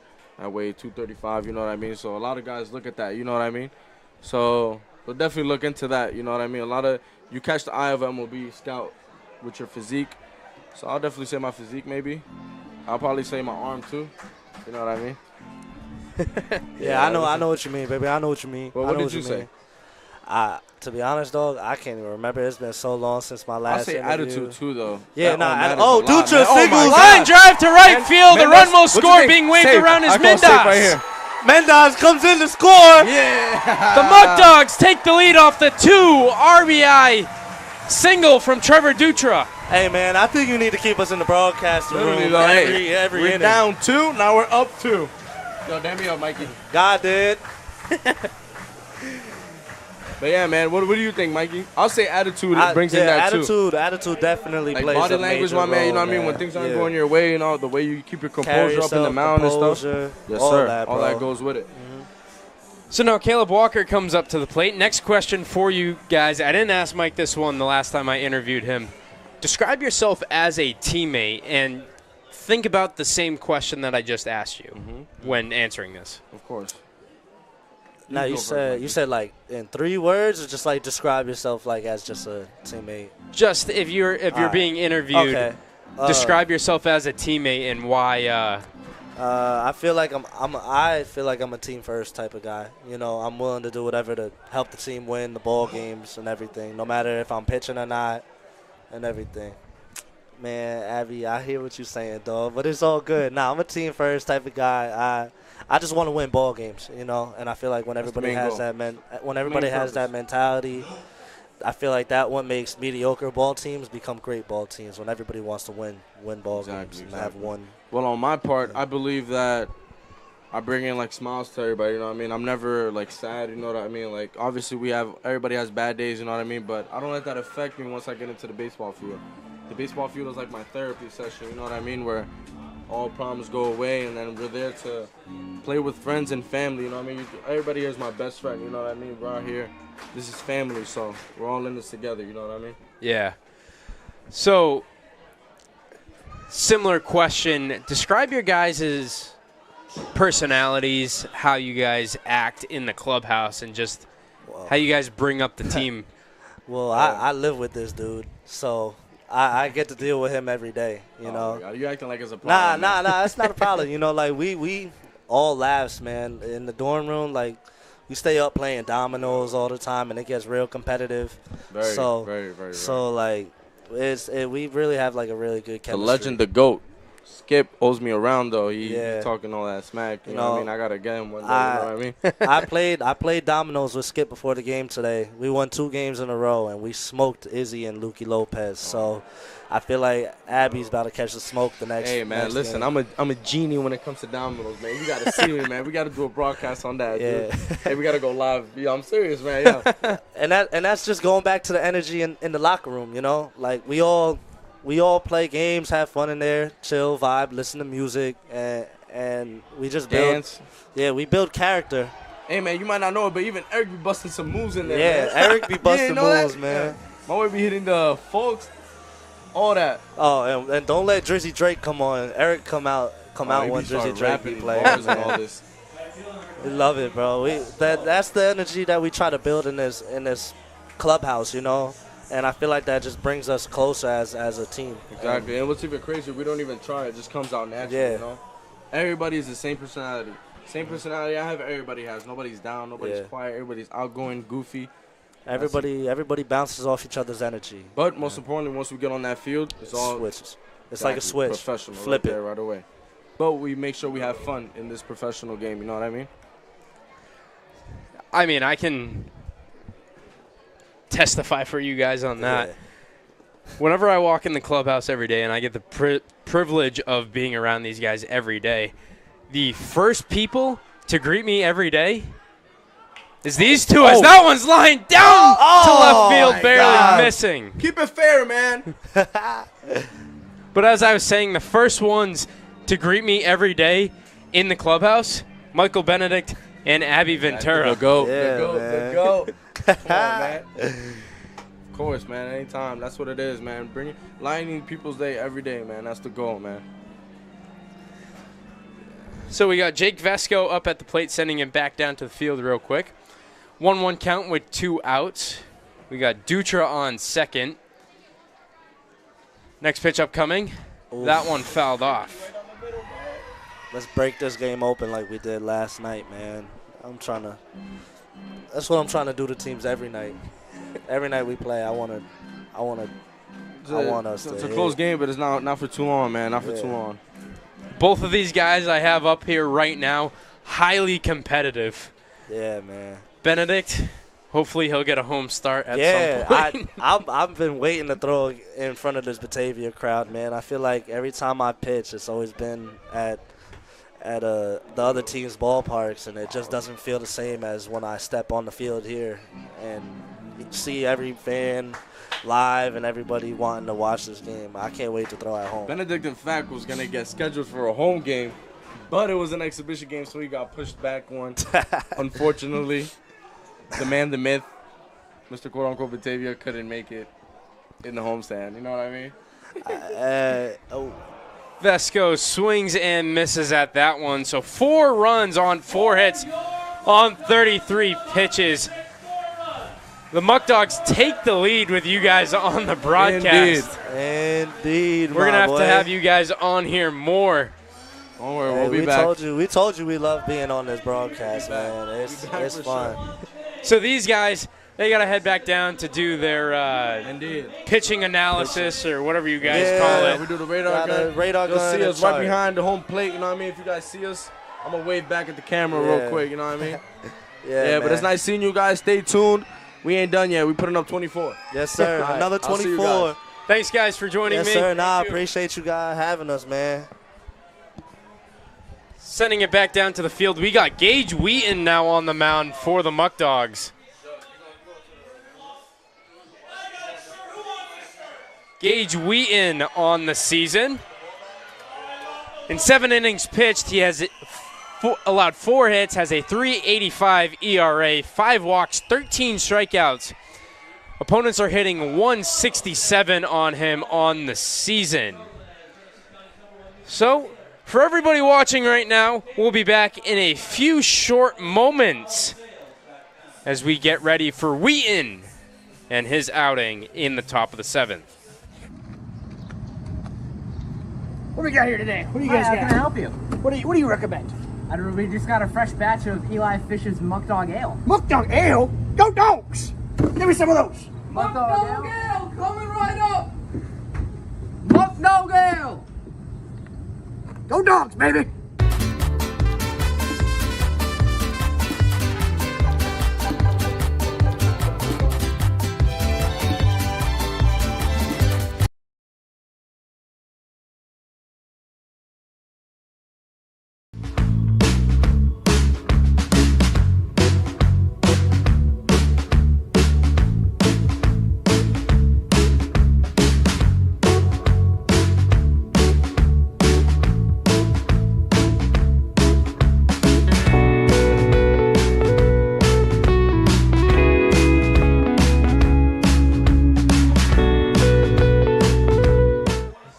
Welcome back. Tyler Skaggs leading things off for Gage Wheaton.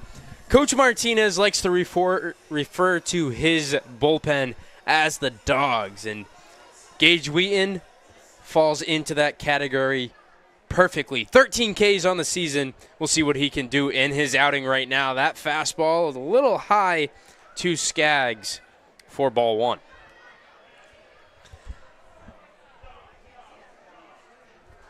One-0 pitch upcoming. That one, another fastball high for 2 balls in, no strikes. Always great having the players join me on the broadcast, and always a blast to have Michael Benedict on. First time with Abby Ventura on the broadcast, and he did not disappoint. Said that he was going to come on and make it enjoyable, and he did. 2-1 count. That one finds its way on the outside part of the plate now. 2 balls and 2 strikes. So Wheaton getting ready. The 2-2 delivery upcoming to Skaggs. That one fouled off.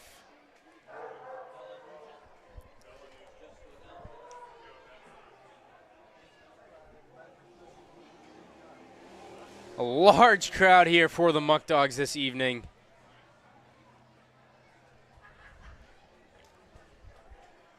Timeout is called by Skaggs. I believe a bug flew in his eye, so just going to try to flush that one out.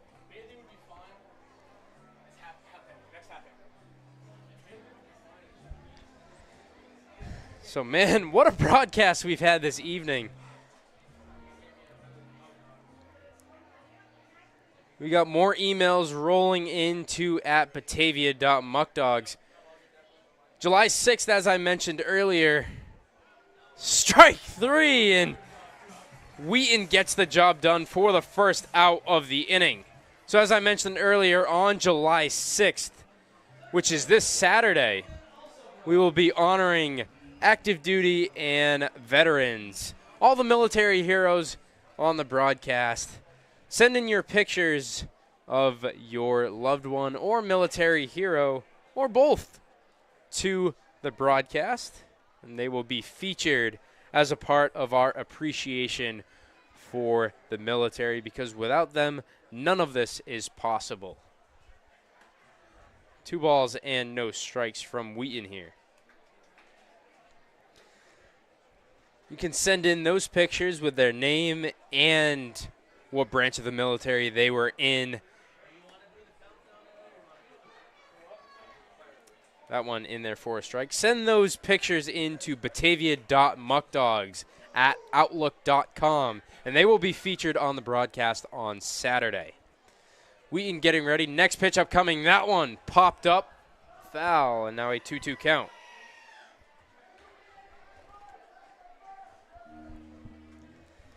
Two balls and 2 strikes. The Muckdogs leading 5-3. Wheaton trying to shut the door here in the top of the 7th. Next pitch from Wheaton. That one high and outside, and now a full count. Also Brooks up at the plate.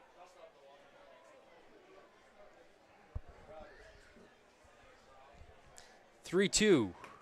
That one misses outside.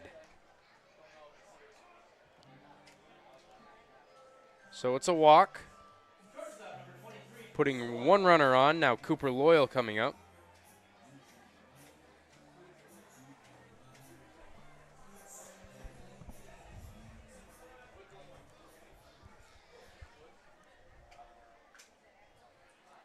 Wheaton's next pitch upcoming. That one swung on and missed for the first strike.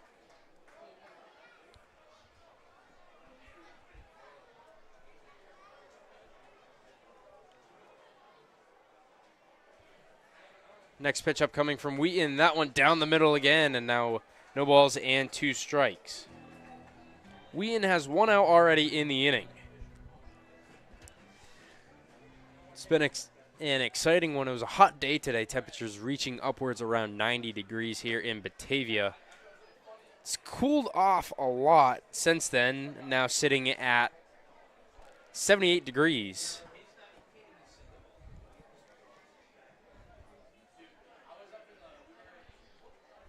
Next pitch upcoming, called strike 3. Wheaton another K on the evening.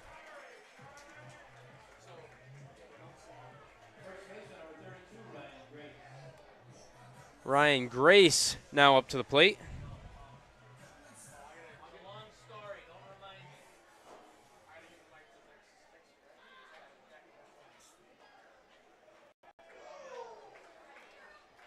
That one in there for a strike. 0-1 from Wheaton upcoming. Next pitch, that one in there again.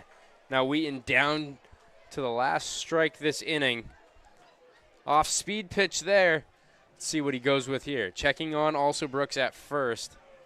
Wheaton lifts his leg and the delivery, that one missing outside. 1 ball and 1 strike.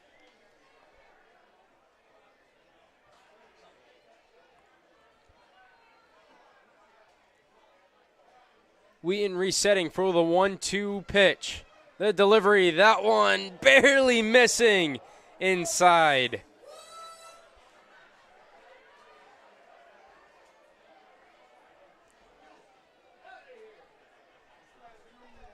Two balls and 2 strikes. That one fouled off.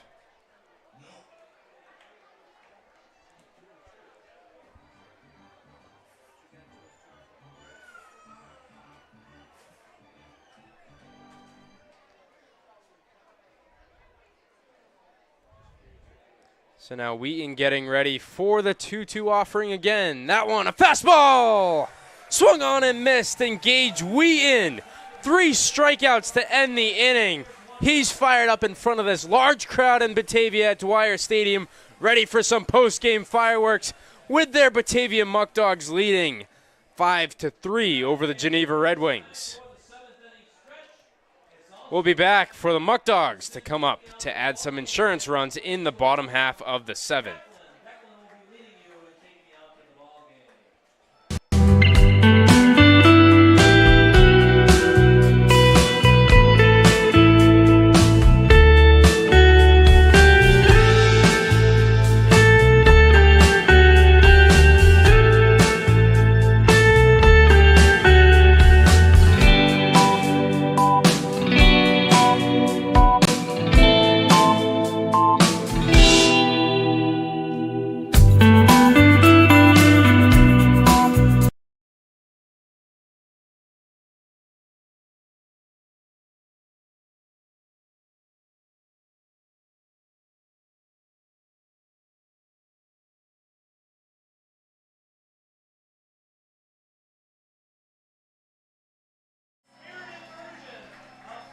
Welcome back to Batavia. We're trying to figure out the camera issues here. Not sure why the camera froze.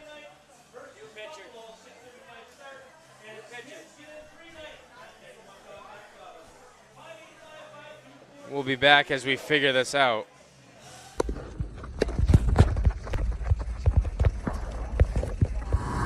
what's happening? My name, my name. All right, we'll get you in here. Come on, come on, come on.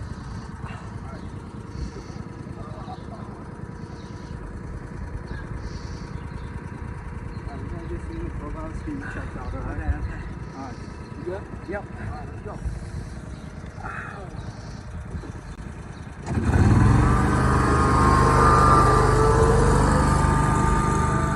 Steve looked at it and you train the stable. Okay, okay.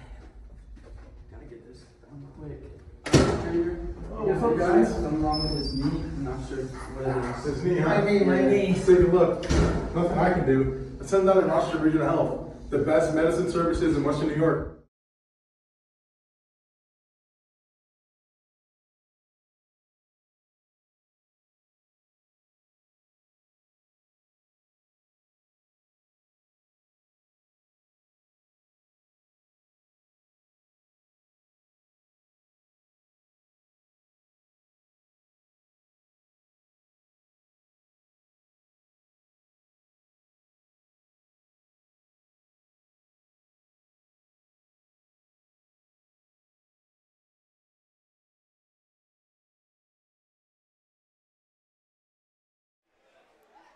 All right, we are back. TJ Morris up at the plate.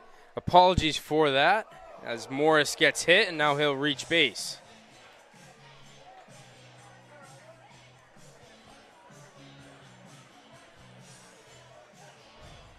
So now with Morris on, that brings up Travis Hammond.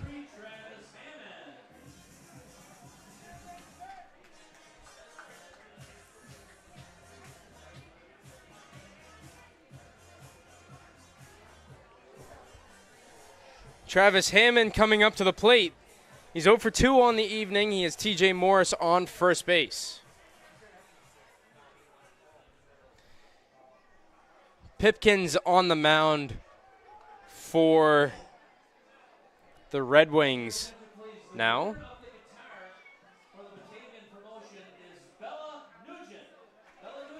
Taking a look at Pipkins' stats, he has 9 innings pitched, has given up 8 hits, and has a 7 ERA on the season. Hammond tries to lay down that bunt. Morris going!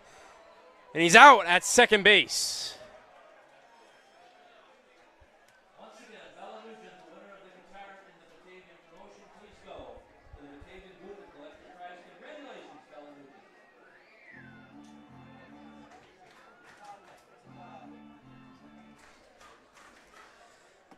So now a 1-0 count here. That one finds its way on the top outside corner. Now a 1-1 count. Next pitch on the outside part. 1 ball and 2 strikes. Pipkin's getting ready to go back to work. Next pitch upcoming. That one popped up by Hammond. Behind the plate, Skaggs will let it go as it's fouled off.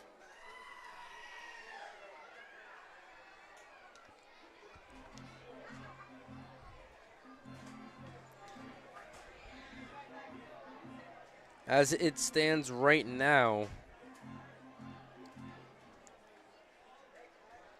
I believe Brunstetter is set up for the victory.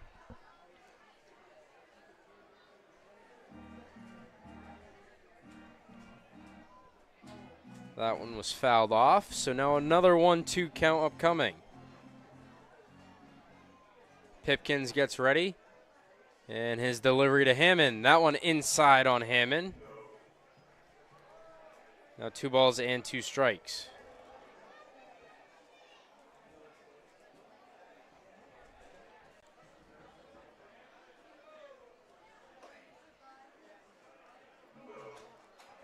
That one, another ball.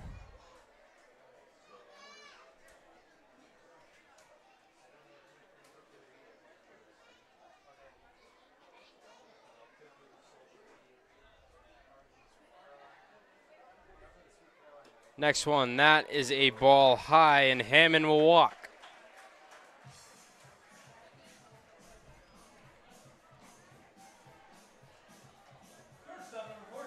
Lucas Lopez now coming up to the plate for the Muckdogs.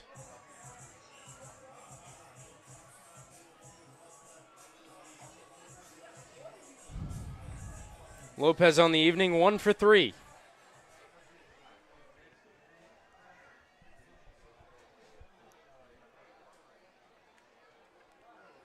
Pipkins' pitch to Lopez upcoming, but the attempted pickoff, Hammond dives in safely.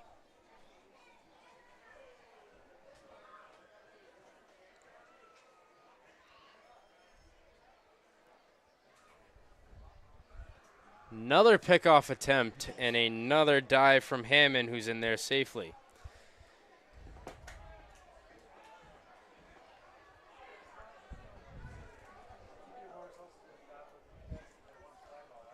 Pipkins' pitch. That one misses outside.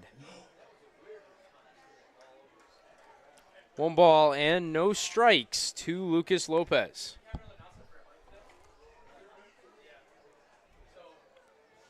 One 1-0 upcoming. That one a ball high and outside. So now Lopez facing a 2 ball and no strike count.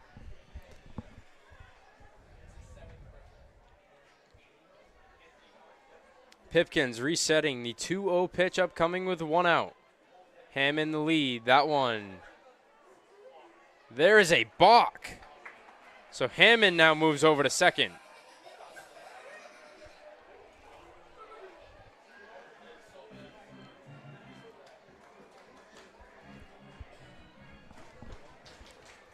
Two balls and no strikes. Lopez with a runner in scoring position. Looking back over at Hammond at second. And the pitch to Lopez. That one outside. 3 balls in, no strikes against Lopez.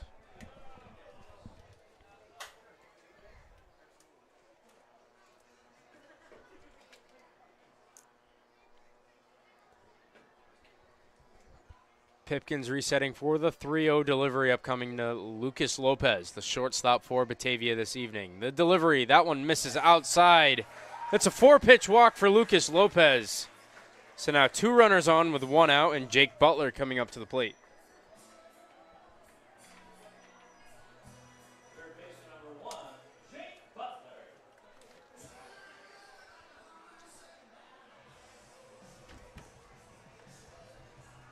So as we wait for that one, we have somebody else joining me in the booth, likely for the remainder of the game. He's replacing Bubba Dog this evening. As Bubba Dog taking a short break. He'll be back next week. You guys this evening know him as Yummy Dog. But for everybody that is an everyday watcher on the broadcast, Landon Washburn back up here in the broadcast booth. What's up, everybody? Happy to be here. You know, drop my hat. I love being up here in the broadcast with Austin. Love getting to commentate the game with all these beautiful fans back home, listening and appreciating my voice. Today, stepped into a little bit of a different role here in Batavia. Stepping in for Bubba Dog as not able to be here today. Hammond on second base, the 1-0 delivery upcoming to Butler. That one inside on Butler again. So, Landon up here, typically up here rotating with Jared as well. You stepping in the role as the in-game host this evening. First time, I thought you did a phenomenal job. I know the fans in the live chat loved it with you being Yummy Dog this evening. How was it for you? I loved it. I mean, I'm a very social guy, very social butterfly, so I like being out there with the crowd, getting them involved, you know, just making an enjoyable time at the ballpark for everybody.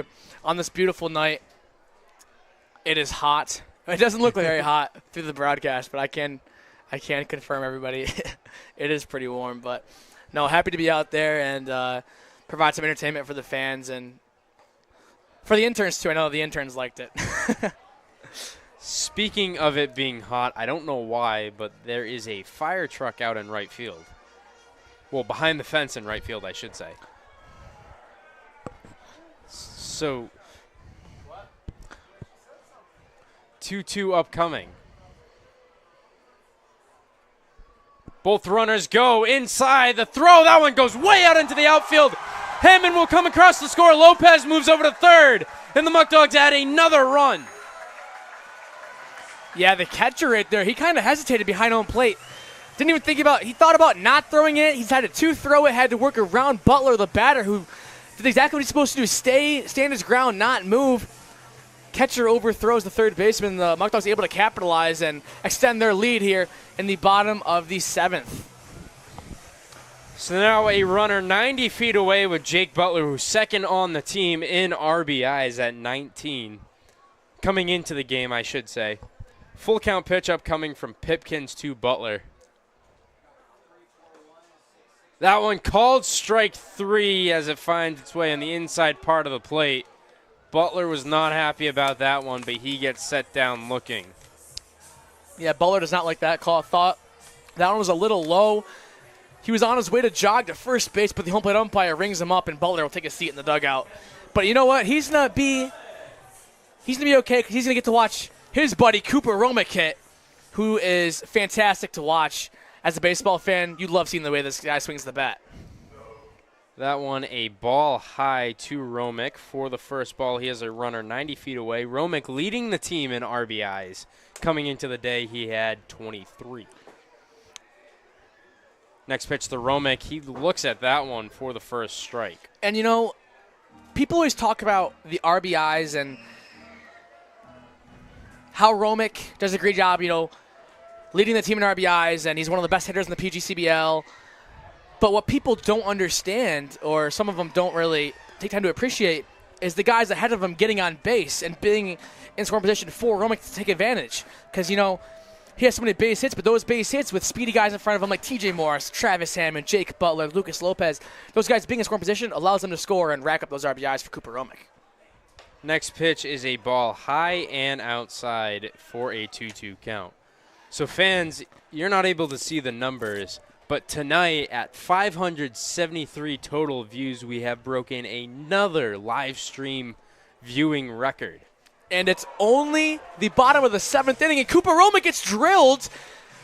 He also leads the team in hit by pitches. And I think at this rate, he's going to be on pace for 20, 25 on the year. He's already at, I think, 10. And we're in game 20. Let's take a look here. Hit by pitches, he was at 8 now. I think he's at 9 now. Yep. So now James Bolin comes up to the plate. He grounded out to the second baseman Bermudez earlier. But that just takes into effect how good of a hitter Cooper Romick is. These pitchers trying to pitch inside and jam Romick, and often it runs a little bit too inside and hits Romick. That one, there's the single that Abby Ventura was talking about earlier. Right up the middle. It's an RBI single as Lopez comes across the score. And James Bolton continues his fiery start to the season. He missed a little bit of time with an injury, and since he returned in the lineup, he's been a staple for the Muckdogs, and Skip Martinez batting in that cleanup spot. So now Geneva will have a conference at the mound. It'll be a new pitcher coming in for the Red Wings. We'll find out who that is, but we'll get a word from one of our sponsors right now. Hey guys, this is Austin, the play-by-play broadcaster for the Batavia Muckdogs, and I'm here with Dewey at Attica's 10th hole in Attica, New York at 96 Bunnell Street. Dewey's here ready to sink a par. Go ahead, Dewey.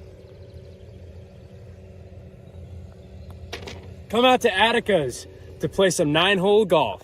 Nice job, Dewey.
Welcome, everybody, back to Dwyer Stadium in Austin. You were just bragging to me how good this broadcast was, and it made me jealous because I'm like, hey, I'm not up here today. It was a great game. Muckdogs fell behind 3-1, and they came back and put up now 6 in the last 2 innings and still looking to pile some on. But I'm all jealous because I'm out there with the fans, and you're up here having a great broadcast. So having a great time tonight. I have to ask the chat if it was a good broadcast. Yo, chat, spam ones in the chat if it was a good broadcast. And if I don't get at least 10 people, then Austin, you're lying to me. So chat, spam ones if it was a good broadcast. Bokus on the mound now for the Geneva Red Wings.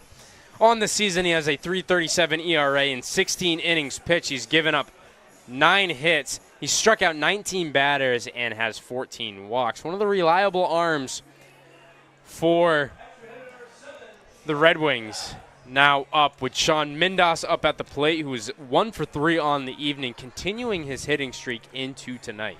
Yeah, Austin, an excellent game from Sean Mindas, but I like his walk-up song even more than his game. I mean, I'm a country guy. What can I say? I'm from Western New York, and that walk-up song gets me every time.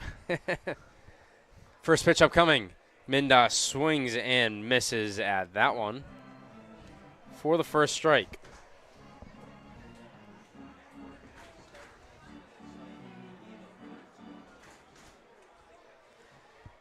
Bokus gets ready. checks on the runner at first, but he's out at first base, and that is how the inning ends. Bolton caught leaning a little too much there. He's caught stealing, or picked off rather, at first base, so that is how the inning ends. The Muckdogs, though, scored 2 runs on 1 hit and 1 error on 27 pitches. Bermudez, and then the top of the lineup in Bryant Dawson and Nunnally coming up for the Red Wings in the top of the 8th inning.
Welcome back, everybody, to Dwyer Stadium here in beautiful Batavia, New York.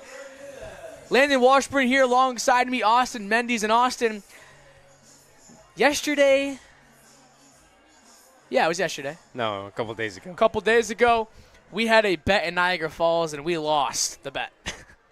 Well, we didn't lose. We won because the Muckdogs won, but yeah, ultimately we're being punished for them winning. Honestly, it was if the Muckdogs win, we win. It was a hot night.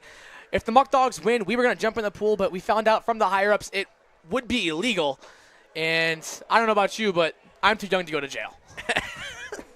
Well, found out today that – never mind. Well, we are going to make it up to everybody, and how are we going to make it up? So, everybody, on Friday, yes, this Friday, 6:30 game, Austin and I, we're going to make it up to you guys by letting Gavin Chandler and his father, Dwight Chandler, pie us in the face in between innings. Not sure which inning it is going to be, but tune in for that one, and we'll make sure we get a camera up close as possible. It'll be all over social media, as Luke George, our social media coordinator, does a great job of providing you guys content on all platforms. But yeah, Friday night, we will be getting pied in the face. We will. The Bat Boy's 9th birthday, Jace Miller. Can you announce that happy birthday? Do it one more time. Jace Miller, the Bat Boy tonight. It's his 9th birthday. Okay. That one out to left field. It'll fall for a base hit. Morris will grab it. Bermudez was trying to extend it into 2, but he'll get on with a single, not being too greedy there. Apologies for that. We had one of the fans telling us about a birthday. So, Jace Miller, the bat boy for the Muckdogs this evening. Happy 9th birthday. I remember when I was 9, living my best life, staying up past my bedtime, running around barefoot in the grass, and now I spend my summer nights having a better night here at Batavia. I'm not going to lie, I have a blast for everybody, whether I'm on the broadcast or doing game operations here at Dwyer Stadium. I have a blast every night, and happy to be here this summer. Tonight has been a phenomenal night all around with everything going on the field in terms of the play. And then Yummy Dog, a.k.a. Landon, providing phenomenal performance in place of Bubba Dog.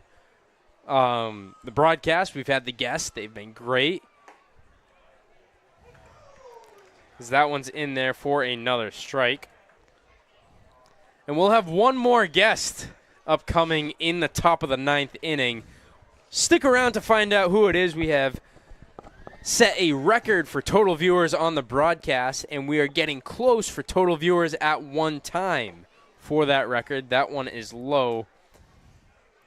Yeah, everybody, tell your family, tell your friends.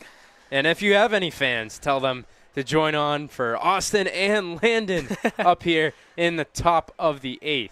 We're also going to be doing the post-game fireworks, so we'll be showing that for you guys. And it's a swing and miss, then it's another strikeout for Wheaton this evening. This guy's electric on the mound. I saw the other day, when I was up here with Jared and we were interviewing Abby Ventura, he had the radar gun. Guess how fast Gage Wheaton was throwing? 95. I blinked and it was in the catcher's glove. And that's why I'm not playing collegiate baseball. So that brings up Nunnally to the plate.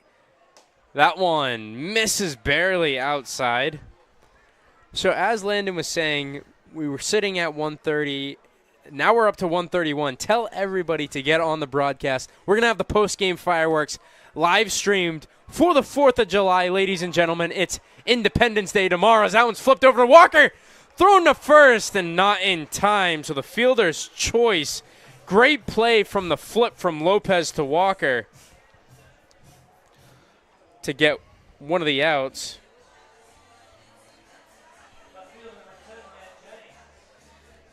Matt Jennings now up to the plate. If you want to see some fireworks and not able to go out, we're going to do our best to get them on the broadcast this evening. Throw from Romick. That one, a great, well, I thought Walker snagged it, but that one in there for a strike on the stolen base from Nunnally. Yeah, Geneva doing anything they can to put some runs on the board and cut this Batavia Muckdogs 4-run lead. Geneva, you feel like they needed to score at least one here to give them some life. Next pitch from Wheaton. That one missing outside for another ball this inning from Wheaton. It's a 1-1 count. So yesterday, I didn't get a chance to watch the broadcast live. I was at work. And you know where I was working? Yummies. That's why they call me Yummy Dog. Everyone here calls me Yummies because I work at Yummies, an ice cream shop right around here in Batavia, next town over. But I got a chance to watch the broadcast when I got home because I was like, they scored 24 runs. How'd that happen? Have to watch it. One player that stood out to me, and I feel doesn't get as much love on this team, is TJ Morris playing left field tonight. On that first double, he shot out of the box. It was like a cannon. And I asked him before the game, TJ, what do you do before the game? Because you're so fast, you're so smooth. And he says, you're looking at it, man. And I'm like, what do you mean? He's like, I'm just sitting here. He doesn't stretch, doesn't do anything like that. No high knees. You know, when I played soccer, coach was always saying land on high knees and stretching and make you faster. And now look at me and look at TJ. I'm broadcasting, eating ice cream about an hour ago. And TJ's playing left field for the Batavia Muckdogs. You and I both eating ice cream an hour ago as well. So I might have to take a page out of TJ's book and not do anything, just start running 40s and see if I ever improve. But TJ, excellent speed out there. I'll have to ask what Travis does because he seems like he's right up there with TJ when it comes to speed. And Lucas Lopez as well, who leads the team in stolen bases, has one today. See what he does before the game when it comes to speed. I see no parachutes out there in warm-ups. There goes the runner. Romick throw. Butler gets the tag down, not in time. So Nunnally gets another stolen base. And I feel like Butler might be one of the most unluckiest players for the Muckdogs. He has so many close plays that don't go his way. But he's always in the right position, always doing the right thing. It's just he's a half a second too late. But hey, props to Butler out there. I'd be so frustrated, but he keeps crawling and getting back in every single day, trying his hardest, and he's been a great player for the Muckdogs this summer. That one fouled off. And speaking of Butler, you pretty much hit the nail on the head there. I mean, Butler, his batting average is low, but all of his pieces of contact this year that have turned into outs, not all of them, but most of them have been phenomenal plays by the fielders. He absolutely scorches the ball at the plate. I want to see his exit velo. That's got to be in the triple digits almost every time. How fast and how hard he hits the ball is just right at a defender. A defender makes a spectacular play. You have to tip your cap to the defense there. That one jumping is Walker, but it'll fall down, and the Red Wings will get a hit on the little blooper to right field. Nearly a spectacular play there from Caleb Walker at second base, but just a little short as he leaps into the air and unable to catch that one. And Geneva puts one here in the top of the 8th inning as assistant coach Grant Bickham will walk over the mound and share a few words with Gage Wheaton, probably talking about, how do I get as tall as you, Gage, and as good as hair as you. And Cooper's there, probably talking about why he smells so good and how he throws so fast. So, well, Coach Bickham has a word. It's July 3rd here at the ballpark, postgame fireworks for the 4th of July. Flipping it back around to the booth, this is all I have on for in terms of American stuff. But let's take a look at Landon. Fully decked out. I love America. Top of the 8th, Joe Tiroli up to the plate with a runner on first and 2 outs. Wheaton getting ready for the pitch upcoming. That one is outside for ball one. And, the 4th of July, everyone likes the fireworks and all the cool sparkly colors and stuff, but fireworks are okay. My favorite part is the cookouts, personally. I love me Italian sausages, hot dogs, but you'll be surprised. I like the white hots over the red hots. I don't know why. Just gets my taste buds a little bit more. Put some ketchup on there, and don't even get me started on the burgers. You put 2 of those with a King's Hawaiian bun, oh my gosh. 2-0 upcoming from Wheaton. That one down the middle for a strike. So I got to ask you, Landon, what's your typical July 4th? My typical July 4th, I have a cookout with my family, and then, I'm not going to lie, I normally go to work at night. But, no, I have a great time with my family whenever I can. But, when you grow up, you have to work a little bit. So, what about you, Austin? What are you doing on the 4th of July? Anything special? We'll get back to that after Wheaton throws his pitch here with the 2-2.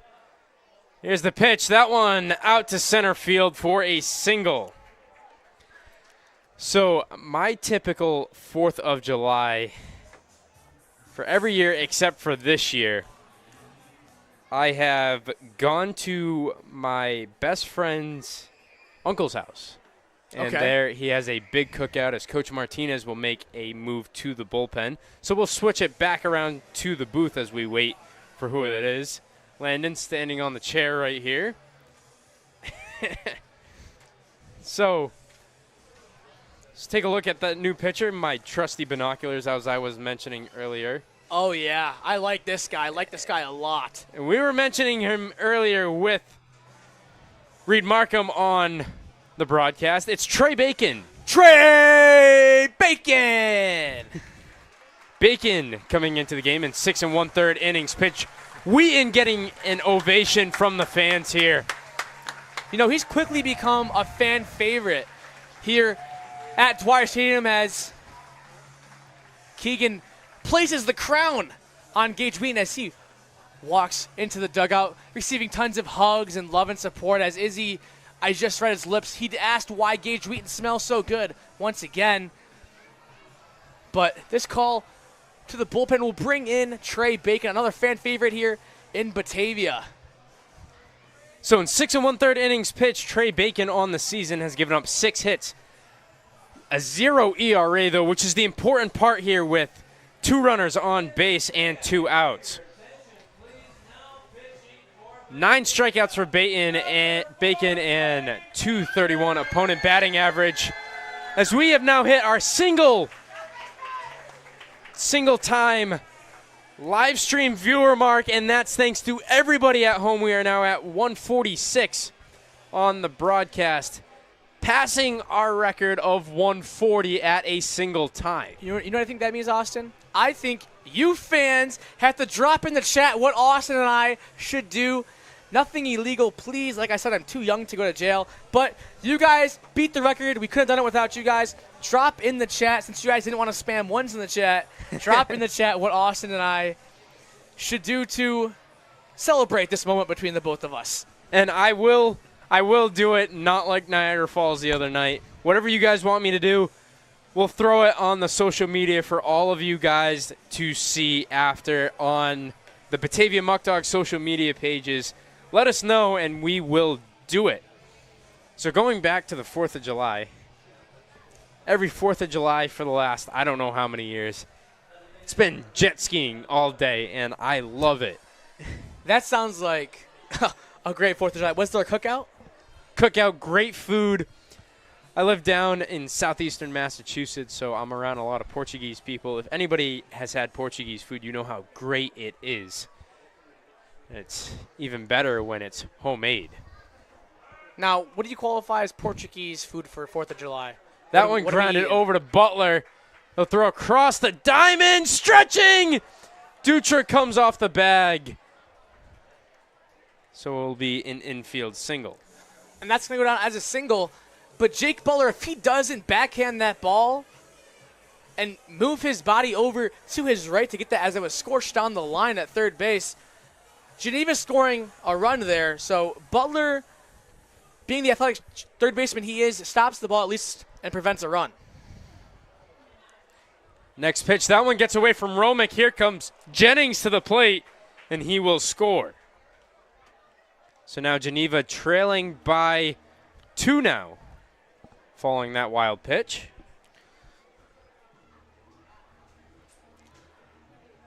Now Austin, Trey Bacon still does not get hit with that earned run. So Trey Bacon, this is where he makes his money. He's been the closer for the Muckdogs all year, been very consistent. In a big spot here, 2 outs with runners on second and third. That one grounded over to Butler. He'll get a chance as he spins around, throws across the diamond, and there's the final out of the inning. Jake Butler doing the work to get the final out of the inning as we head to the bottom of the 8th here at Dwyer Stadium. The Muckdogs currently leading over the Red Wings by a score of 7-5. Sweet Caroline playing here at Dwyer Stadium as we get the broadcast set up for it. Switching it back around. Look at this beautiful cowboy hat right here.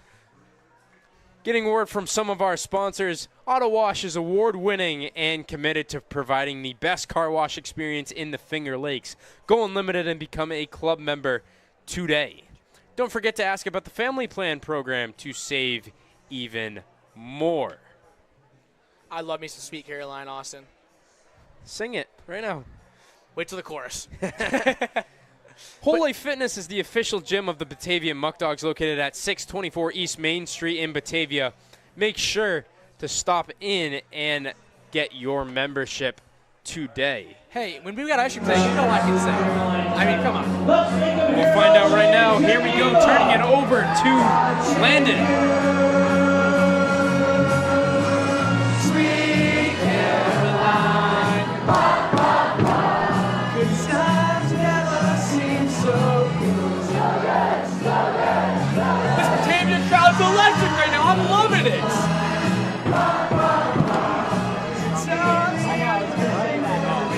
See, I'm not a professional. I'm an amateur. Sean Mindas coming up with Trevor Dutra and Caleb Walker. As we send it back down to the field after that Sweet Caroline for the bottom of the 8th here. And Sean Mindas, you saw him take a peek back at the press box. They're playing the wrong walk-up song. There's 2 country walk-up songs, Dutra and Mindas. But hey, I love Dutra's walk-up song, Smoking Light. I've been playing that all summer. And now they're playing the good one.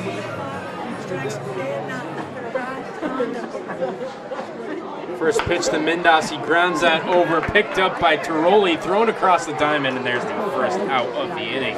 1 pitch, 1 out for Bocas. And there we go. Now we bring up Trevor Dutra's walk-up song as he steps into the left-handed batter's box, Smoking a Light by 06. I don't know, but I like it. I like it a lot. Landon, I feel like I asked you this before, but what would be your walk-up song?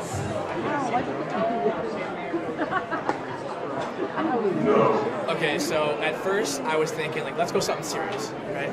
But then I'm also thinking like, nah, it's summertime. I'm having a great time playing baseball with my buddies here in Batavia. If I were here playing baseball, I don't know. I'm not gonna lie. I've been on the Sabrina Carpenter train lately. Tate McRae. I've been listening to a lot of those girls.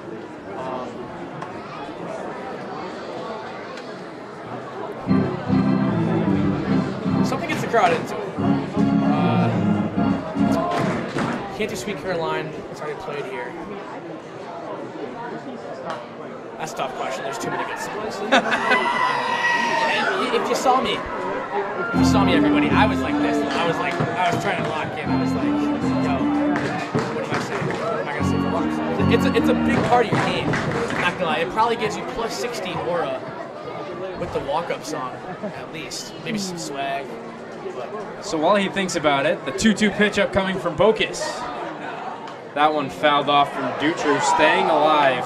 Bocas 7 pitches so far. You know what I'm thinking? FIFA. All right, I love FIFA. Now called FC 24. Love me FIFA. Good vibe songs. Another one. That was popping out play by Dutra. So let's go to my FIFA playlist real quick here. This stadium's still packed here in the bottom of the 8th. We have an exciting one brewing. 7-5 ball game. Bocas, the 2-2 offering to Dutra. That one swung on and missed. Now 2 outs. I'm going The Nights by Avicii. First one on the playlist, and I can't think of a better song to have a nice good vibe summer walk-up song to get me in the crowd. He said one time.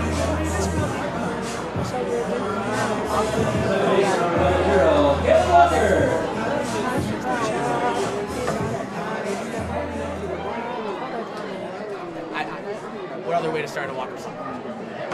That one fouled off. And while you were singing, the window in front of us broke.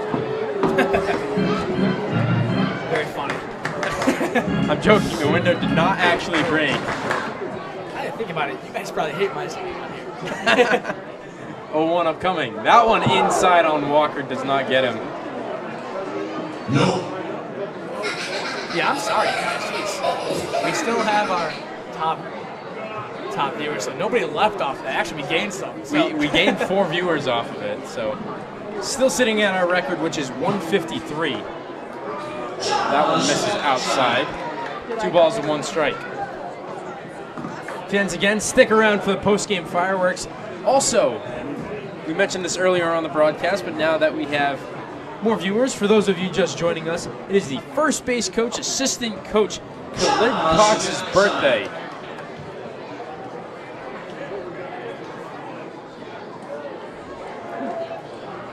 So a 3-1 count now with Caleb Walker up. Next pitch up coming from Bocas. That one on the outside part of the plate and now full count. And now I have These Nights by Avicii stuck in my head.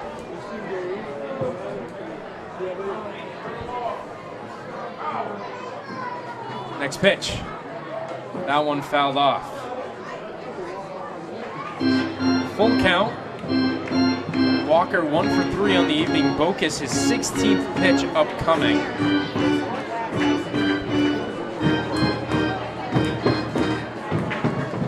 Here's the delivery.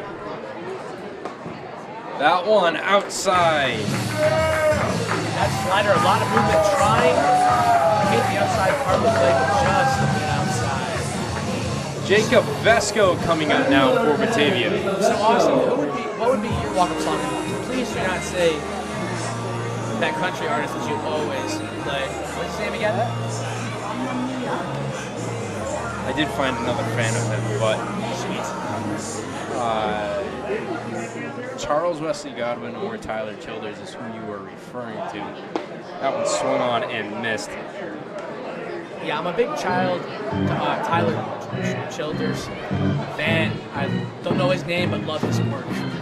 And yeah, just nothing like that. 0-1 upcoming. There goes Walker. That one's fouled off. So, my walk-up song in high school was Welcome to the Show by Cody Johnson. What show? Bro, didn't you strike out most of the schools? He had the lowest batting average in the previous history, right? That is not true. Luckily, that is not true. You guys know how there's a swing and miss pitcher? Austin was a swing and miss batter at first, or in the plate. That was fortunately not true. There was a few people that were worse than me.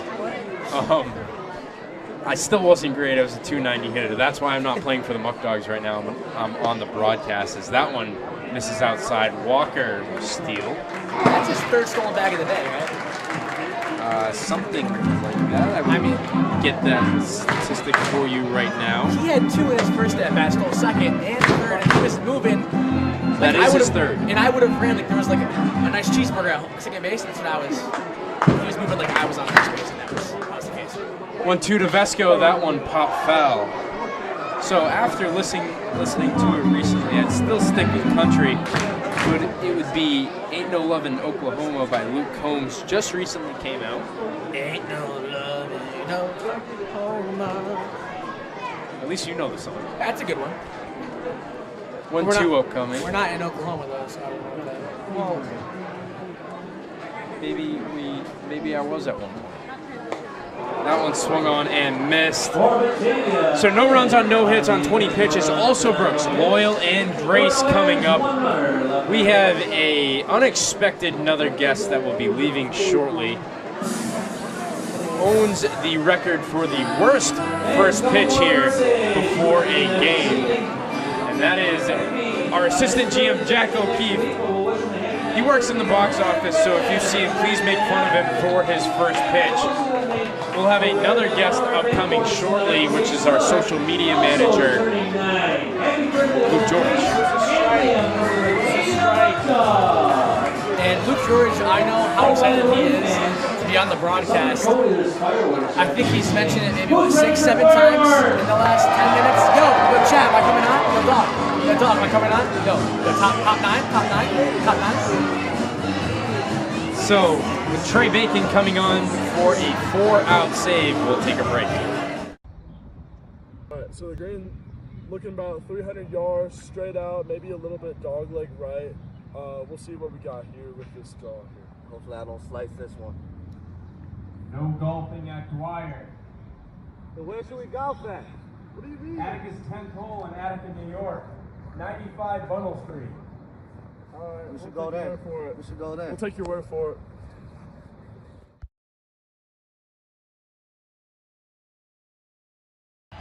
Jeez, this guy stinks. Go to the bullpen. Ready? Me?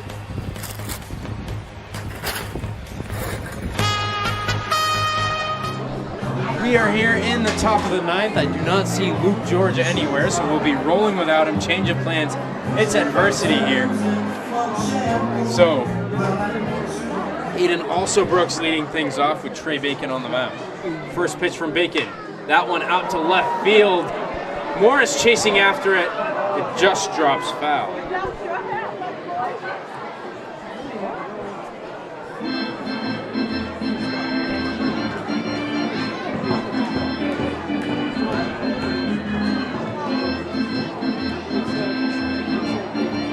Chat, I'm no basketball player, but let's just say I just shot a shot.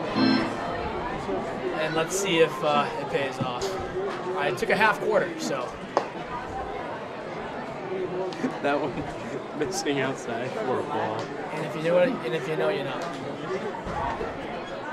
1 ball, 1 strike upcoming from Bacon. That one fouled off again. We're going to do our best to have the post-game fireworks live streamed here on the broadcast. 1 ball and 2 strikes. Thanks for sticking around. It got a little silly here, and it's going to continue. That one grounded, foul again.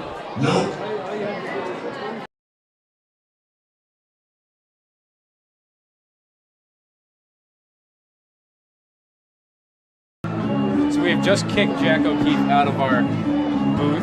Guess what? He's gotta go to work. Yeah. Doing something he doesn't typically do. 1-2 upcoming. That one misses outside. Got 2 balls and 2 strikes.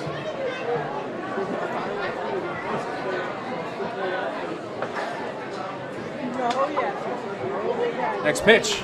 That one fouled off. This at bat is a long one. Foul, ball, foul, foul, ball, foul. 6 pitches, the 7th pitch upcoming.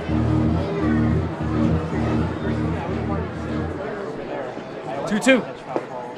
Called strike 3, and there is the first out of the top of the 9th. Bacon trying to end this one here. And Bacon doing what he does best, shutting the door down for the opponents, trying to score yet another save for the Muckdogs as he gets the opportunity in the top of the 9th inning.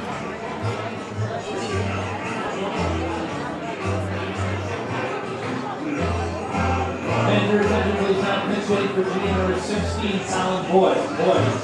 We got a pinch hitter for Geneva, Colin Boyd, now in. Boyd on the season is hitting 184. First pitch is a ball.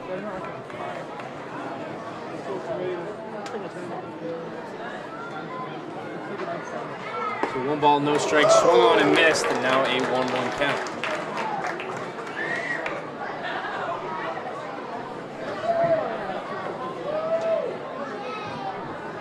Next pitch, that one misses for another ball. 2 balls and 1 strike.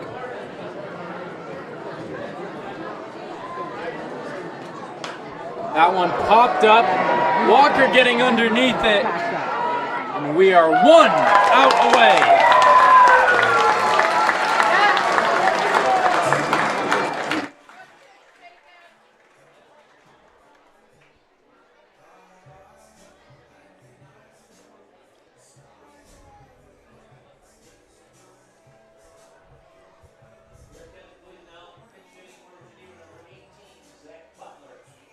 Zach Butler now pinch hitting for Ryan Grace. First pitch misses outside for ball 1.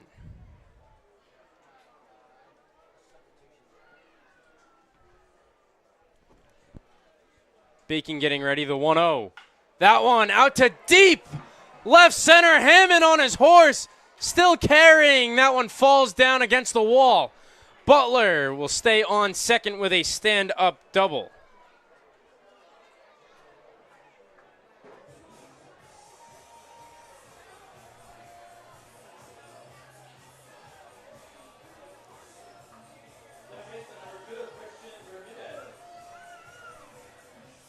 Christian Bermuda is coming up now.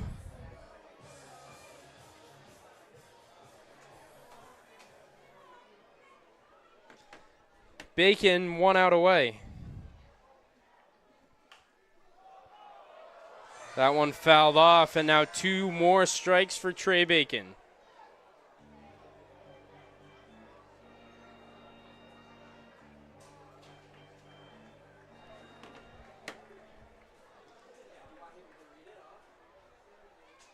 Oh, 1 upcoming from Bacon.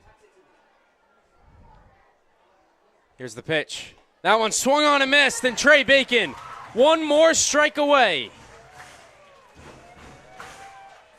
The fans ecstatic here as the fan favorite, the closer, Trey Bacon, gets ready. 2 outs, a runner on second base.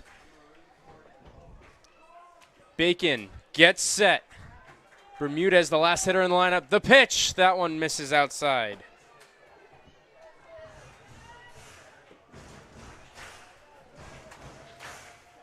One ball, 2 strikes. Trey Bacon. He comes set. Looks back at second, lifts his leg, and the pitch. That one swung on and missed. And the Muckdogs win on July 3rd to keep their streak going. First place in the West as we get ready for fireworks here at Dwyer Stadium. It is a 7-5 victory for the Batavia Muckdogs. Trey Bacon gets the save here. The Muckdogs 7, the Geneva Red Wings 5. The save goes to Trey Bacon.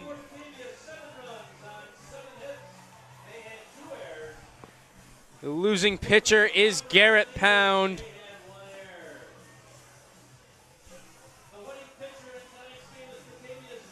And Garrett Brunstetter gets the win for the Muckdogs. And now let's get ready for fireworks as we've reached 166 viewers, our live stream record. You guys kept breaking it tonight. Let's get the fireworks ready.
Apologies for the shaky camera. Our cameraman is dancing over here.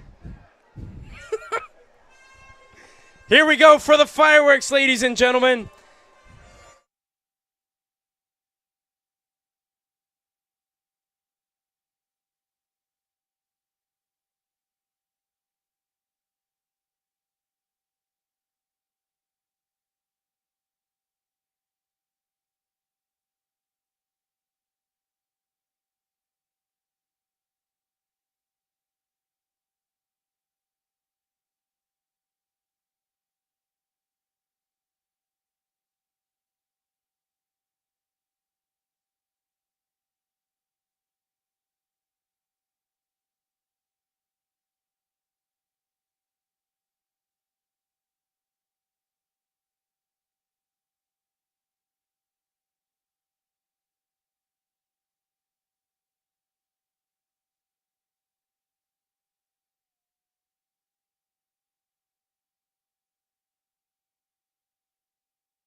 Ladies and gentlemen, we are joined by Luke George. That is it for tonight's game against the Geneva Red Wings. The Batavia Muckdogs come out victorious by a score of 7-5.